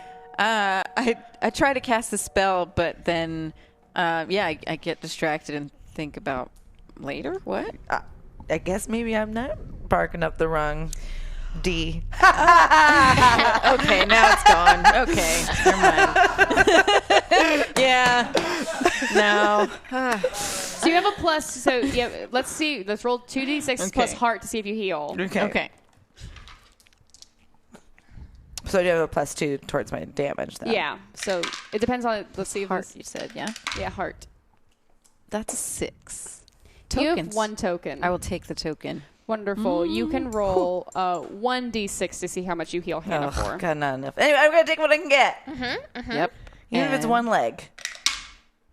2. Cool. So that's going to be a strict 11. Thank you. With that, I will say, though, you do get this +2 to your next attacks. And am I still rolling at a disadvantage? No. Got it. Thank you. Oh, God. Yay. God, I just love your touch. All right. Do you give Hannah a pedicure as well? With your last magics. But, I mean, my boots are still intact, though. Oh, yeah, your boots so- are still intact. Okay. But I do feel like the calluses are gone. Yes, there's a nice, pelmissing. So my calves are still impaled, but I'm able to walk on my heels because you I see. pumised. Yes, Yeah, yes. you pumised them. Pumice. As the 4 of you regroup and now you stand in front of this spiraling staircase, suddenly, to one of the offshoot sewer hallways near you, you hear the sound of footsteps approaching. Pilfered buggin'. Oh boy. Everyone just got the message that the rat queens were in town. I'm gonna go stand kind of like flush against the wall, so if something comes through, like I'm there to hit it if it's a threat. You hear this whistling. Can we tell how many it sounds like? How many people? Just one whistle. Do we recognize the whistle? Nope, it's just a whistle. Can we hide? Is there a place to hide? Yeah. You can hide against like you can flank yourself up against the side of the wall from like where this entrance will be into kind of your main hall, like the northeastern tunnel. I take a cue from whatever they're doing physically and do the same. So yeah, the three of you flank the wall. It's gonna be hard to hide though because my big bosom. Okay. Me too. I'd like to hide too. I'll say the three of you flank the wall. Braga, you want to stand right? What do you want to do? I'm watching, and if he seems like a threat, I'm gonna like if it's like a humanoid figure and they seem like they're threatening, I'm gonna take the handle of my axe and kind of like sleeper hold, like kind of like choke hold them a little bit, like. Roll me 2d6 plus canny. Oh goodness.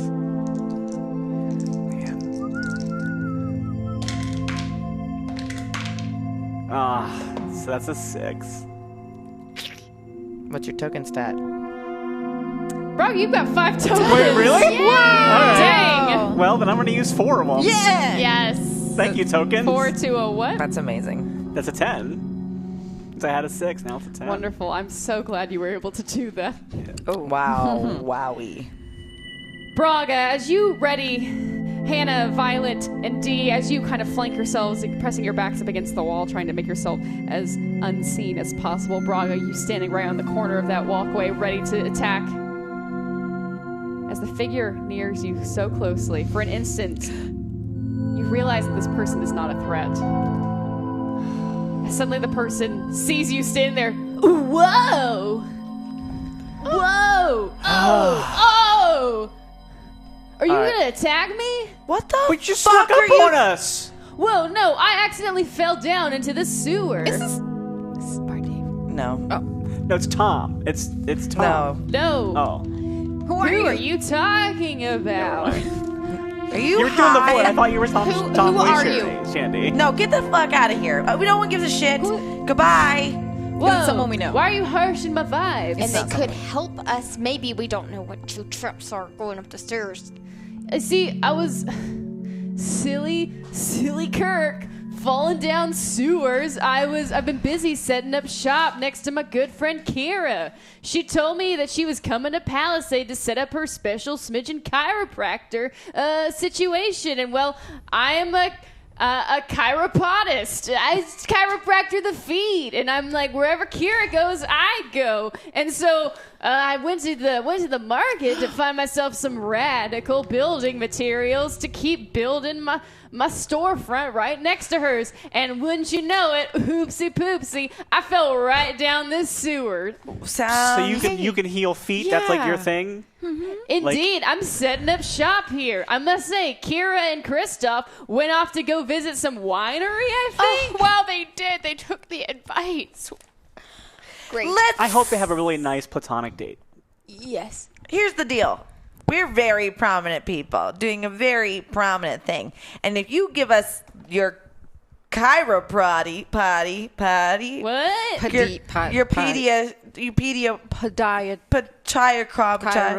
you can get 4 reviews right now.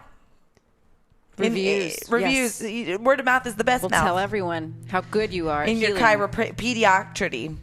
I mean, I guess if I'm stuck here, but is there a way out of this sewer? Yes, and we can show you that once you help us because our feet hurt a lot. Whoa! You've all taken serious foot injuries. This sewer is very heavily foot injury laden. Which it's You wouldn't amazing. think so, but you're surprised how much there is.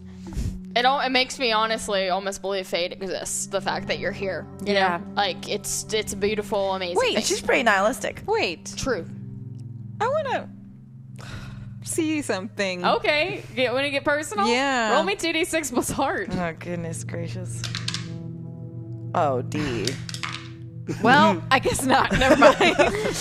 You just We'll never know. you just get some sick, cool vibes. Dee from her. forgot how to speak. Yeah. Yeah, he's cool. Yeah.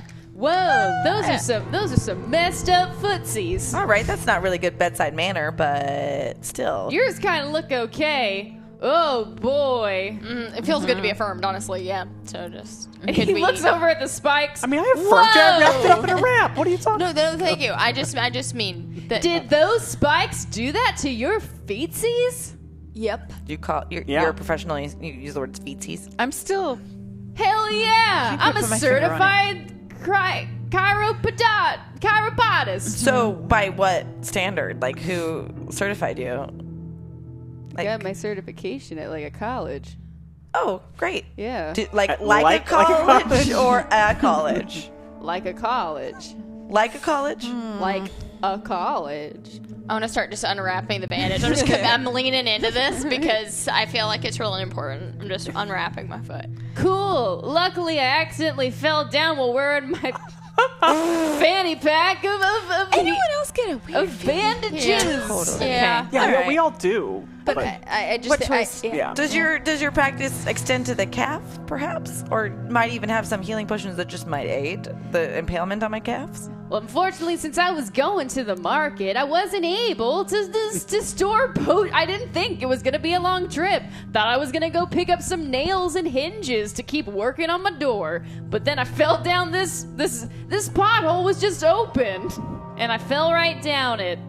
But I'm glad I found you. Hey, I'll heal your feet if you heal mine, metaphorically speaking. You help me get out of here. Well, I'm going to help you first, and then you'll help me get out of here. Sort of, we 10 scratch hours your back, later. you heal our friend's feet. Yeah. Yes. Can we just do that now, please? Sure. My foot's in your face already. Yeah. It's just in Whoa, your face. as Kirk, you see him like take out this salve as he coats his hands in it and starts to like massage your feet and then freshly bandages them. And he puts a layer of gauze underneath it and then puts another bandage, so now you kind of have like a good landing. You're not just like bandage against floor. You've got some layers. Thank you. All right, you're next. As he gives you a little bit of a foot massage too, as he just wraps up your feet. Thank you. Thanks, Kirk. Well, man, fate works in mysterious ways. Do we get any points back from you? Yes. You both get 5 points of health back. Thank you. Oh, Kirk, can you just look at my feet and maybe give me a point? Your feet look okay. Your calves, not so much. I'm not Great. super good with the muscles of the upper leg or past the feet. Yeah, my knee's not going to get helped out. ankles, and foot bones, and Toes? the pressure thing that connects to the rest of your body. You need to get the fuck out of here. See you later. Well, no, I need your help. Yeah, that way.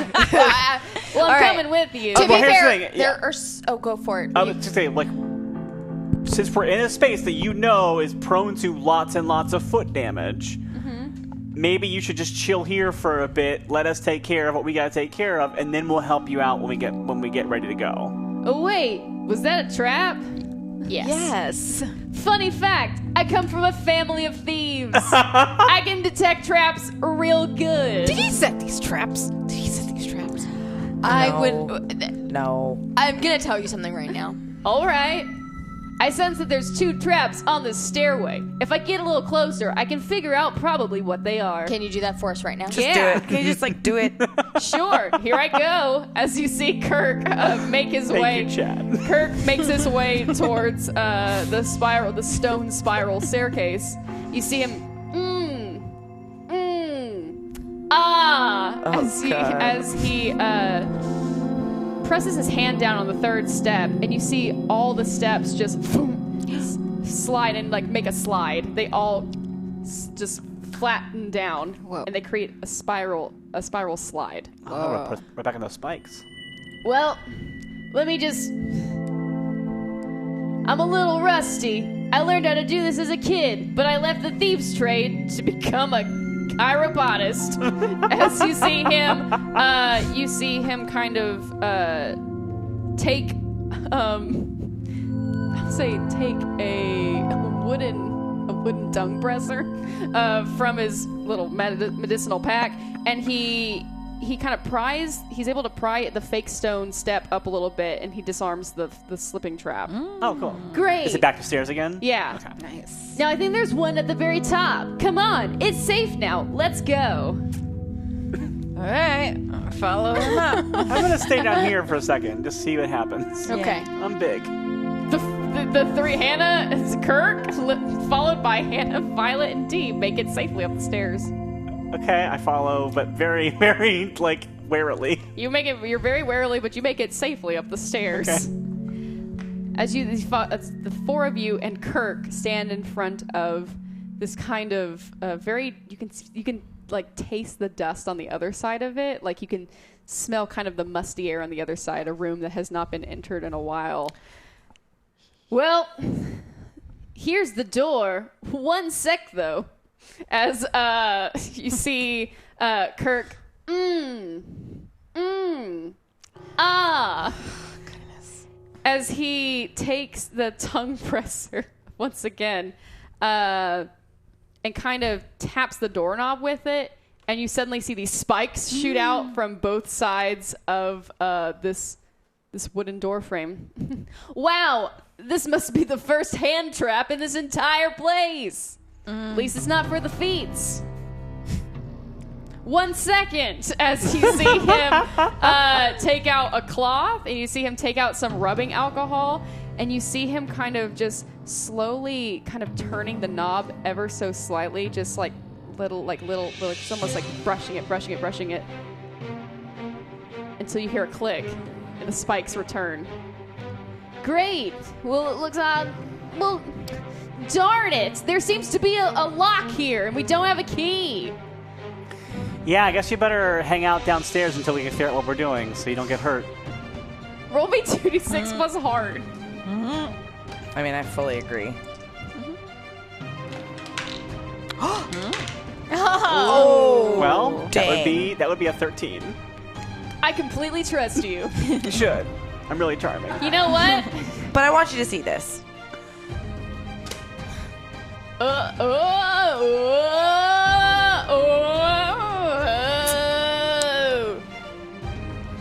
Get out of here, kid.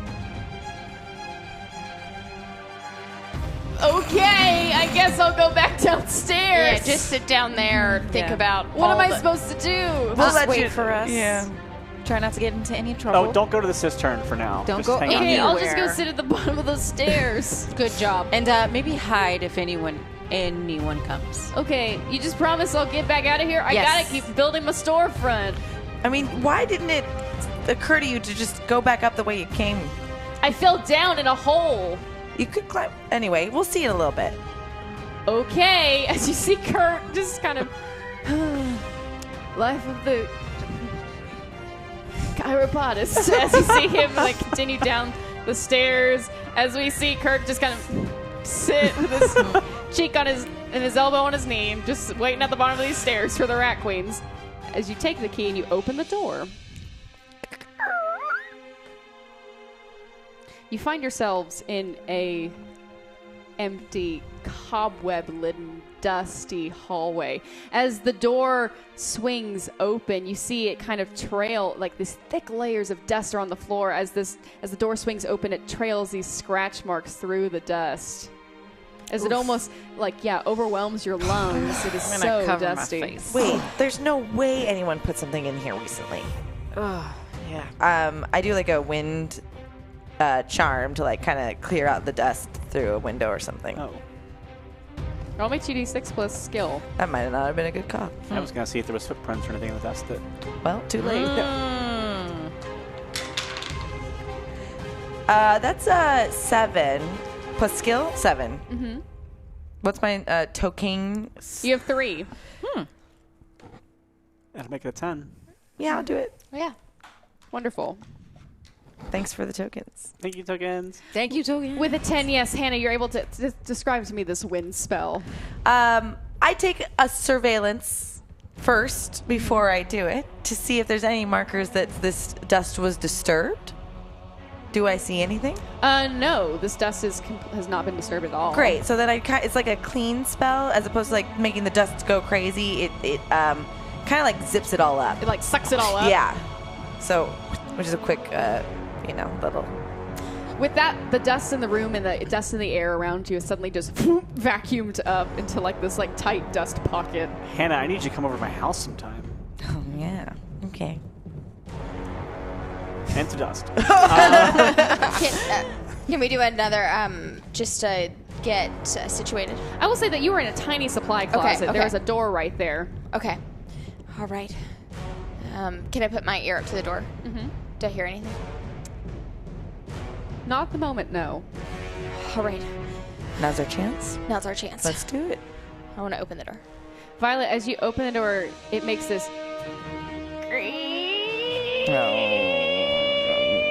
Guilford Boggin Wow. and all his children. As you find yourselves in the elite storeroom for the Elite Merchant Guild members.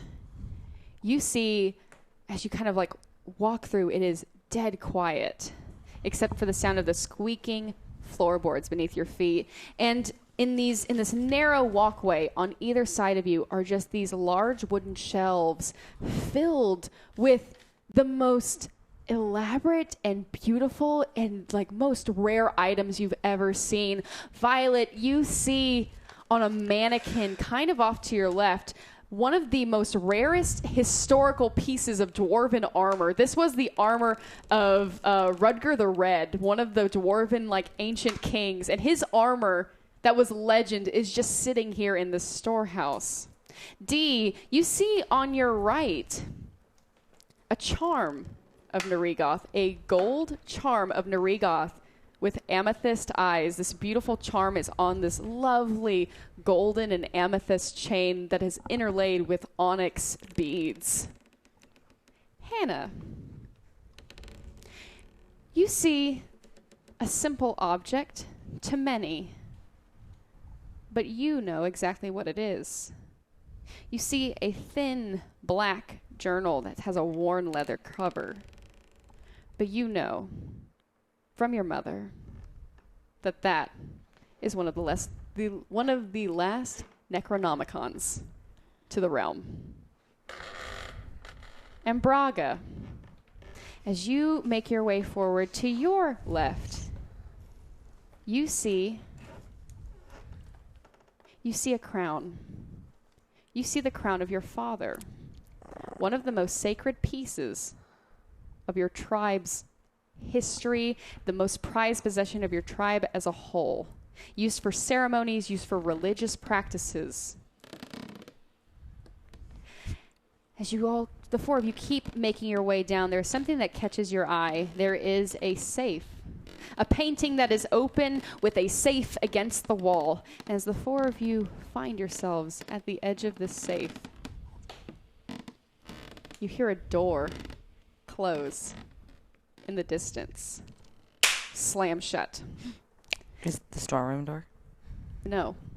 This is what you can assume to be another door within this facade of a home. As you hear footsteps and kind of the mumblings of someone coming your way. What? You stand in front of that safe. What do you want to do with that safe? We should have brought that thief upstairs with us. Yeah. Yeah, we really should have. He's not that far, guys. Right. Something doesn't feel right. Yeah. The fact that each one of us has something here that enthralls us, that just feels like they were expecting us. Feels like something's trying to tempt us. I don't trust this at all. Was the door slam sound in the same direction as the way we came in?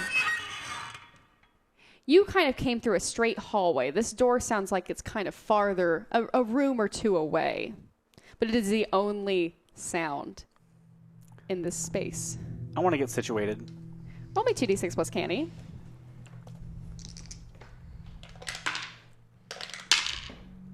That's going to be a 7. Because 8 minus 1 is going to make that a 7. I see. You'll have one token. Okay. So yeah, I'll take the mix this has. Wonderful. You get to ask one question. Hannah. Sorry, I get party. What's going on here that isn't obvious to me? The perfect question to ask. Thank you. Braga, as you begin to put your hand against the safe, suddenly the battle instincts in your gut kick in. It's almost your orc senses are tingling. You can preemptively feel what's about to come next. I like get my axe ready because I just feel it. I could slide it into my hand. As you reach for your axe, there is a huge explosion outside of the storehouse, and you are all sent flying back against the walls. As you all kind of come to, you see that the safe that was in front of you has now been blasted open, and there on its side is a black chaosium box. And as the dust begins to kind of settle, you see that this storehouse was right against one of the Palisade walls. And Braga, your sense was tingling because you remembered that this is the same exact time when the trolls attacked Palisade. And they were after the Rat Queens. You see, while your past counter selves are fighting the trolls on the eastern side, the western side was being ransacked that you didn't know about. As these 7 trolls. Just to be clear, it's one troll and a bunch of orcs. Yes. Yeah, okay. As these 7 orcs start to climb their way and start to wreak havoc in Palisade. And before the 4 of you can do anything, you see one of the orcs, suddenly an arrow goes through its head. And it slumps on the ground as the 6 other orcs turn and look, and you see the frightening figure of Gary. Gary, lone patrolman of the Palisade Watch, who you dismissed in your own fight, has now tried to come and do some good on the left side. He stares at the 4 of you. What the fuck are the Rat Queens doing over here? As another orc takes an axe and starts to throw it at him. Gary? And that's where we will end tonight's episode. Thank you all so much for joining us. Chris is going to die within 1 minute. When So yeah, surprise. Thank you all. Oh, not only we reached 1,000. Yay. Thank you all so much. We're giving away a comic. Not only will we be giving away a comic, that was our character coming from the comics, and what a perfect timing. Kurtis Wiebe, creator of the Rat Queens comics, is joining us on our show next Wednesday. He will be playing Gary. Yay! Gary. So excited. So he will be joining us at our table next Wednesday. That's next Wednesday at 7 p.m. Pacific Time live. You don't want to miss that show. It's going to be an absolute blast. Thank you all so much for donating so much to our show. I'm so excited that we reached 1,000. We're so excited to go to Gen Con. We're excited to make Gen Con happen. Yes. And thank you all for your continual support on social media and the support on Twitch and through oneshot.straylogic, and just providing us with so much of your kindness. We can't do what we do without your help. And your help creating stories, and your help creating art, and you are helping create these kind of lasting memories for all of us, and these stories that get to be told specifically and specially at this table. Thank you all so much. So why don't we give some shout outs to all the people who helped to make tonight happen. I believe there was a tip from earlier. I don't know how to find that person's information, but I believe there was a tip from earlier. So thanks. Tip from earlier. Thank you, tip from earlier. Hold on, I'll get your name. So here we go. Who livy? Super Mega Ultra Hyper Force. Super Mega Ultra Hyper Force. Dambowski 11. Dambowski 11. Giant Replacement Baby. Giant Replacement Baby. Mexican Robin. Mexican Robin. King 456. King 456. J Pistol. J Pistol. Metsu's Phantom. Metsu's Phantom. MD884. MD884. The T-Boys. The T-Boys. Winston X. Winston EXE. X. Yeah, Winston EXE. Super Mega Ultra Hyper Force. Super Mega Ultra Hyper Force. Cool Livy. J Pistol. J Pistol. Doomsday Danny. Doomsday Danny. Dambowski 11. Dambowski 11. And the Cartographer. And the Cartographer. Void Smoker. Void Smoker. Bart Dave's Heart. Bart Dave's Heart. Jabberwocky. Jabberwocky. Doomsday Danny. Doomsday Danny. Royal Tsunami. Royal Tsunami. Drek Fletch. Drek Fletch. Palisade Playhouse. Palisade Playhouse. Palisade Playhouse again. Palisade Playhouse again. Palisade Playhouse a third time. Palisade Playhouse a third I time. gotta make the Palisade Playhouse happen. make the Palisade Playhouse Numpty happen. 524. Numpty 524. Jabberwocky. Jabberwocky. E-Lackey. E-Lackey. J Pistol. J Pistol. And Doomsday Danny. And Doomsday Danny. Thank you all. Oh,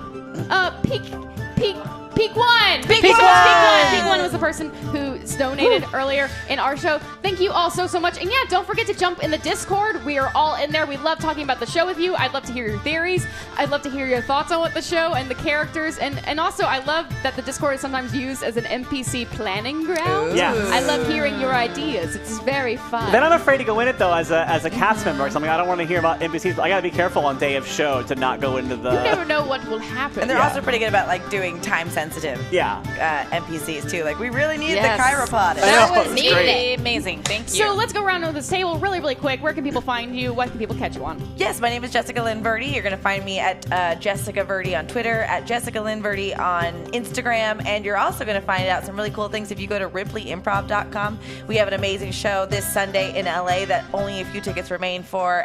You get to meet me and a couple other Ripleys that are going to tell you a little bit more. Riley J. Silverman on Twitter, Riley Silverman on Instagram, and I will be on Screen Junkies tomorrow at 11 a.m. Pacific time. Ooh. Yeah. Yay. And I am Laurie Michelle J on Twitter and Laurie Michelle Jones on Instagram. And just like Jess said, Jenna, I don't know who she is. Help me.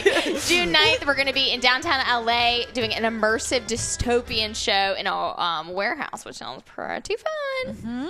Yes, my name is Eliza Pearl. You can find me at Eliza Pearl on all the socials. And just like Juniper said, we are doing this event. And if you are not in LA, but you still want to support, we're trying to raise more funds for our post-production for our improvised anthology series. What? That's so cool. So we're going to retweet all the links tonight, all three of us, and so that you can find us on Twitter, and we would greatly appreciate if you can. But and thank you for your help or at least tonight, spread too. the word. Yes, Yeah, amen. you've done enough. And I also wanted to say this Friday, Callisto 6, episode 2 of season 3 is going to be happening, and we're doing it live. So I wasn't in the first episode of the season, but I'll be in this one. So catch us 4 p.m. Pacific time on twitch.tv/geekitsultry. Woo! And I'm your G Emily Rose Jacobson. You can find me at frankly_Emily on Twitter and an extra underscore on Instagram. And I'm going to E3. I'll be covering it for Geek Girl Authority. If you want all of my coverage, go to geekgirlauthority.com. Also, you might catch me on TV if your local news station is covering E3. And that being said, Thursday we've got the season finale. This is the part 2, the finale of Grim Dark Dawn. This battle is getting epic. It's going to be so incredibly insane tomorrow. Definitely tune in. Friday is Troll Hunters. Monday, of course is Kolak 1991. A whole heck of a crazy lot of things have happened in that show, including half of the town being destroyed. So definitely tune in and watch. Oh no! What? And then Tuesday is Bloodcurdling Tales in Time. I love you all. You are all amazing. You are all so great. Join us next Wednesday, 7 p.m. Pacific time. Here, we will have Kurtis Wiebe at our table playing some Rat Queens, getting to play his characters in front of him, which really will be amazing. so cool. Thank you again. Thank you all so much again for your support. I feel very bad about spoiling, but you know what? You win some, you lose some, you get humped. So good night and have a wonderful rest of your day. Happy Pride. You just got hooked.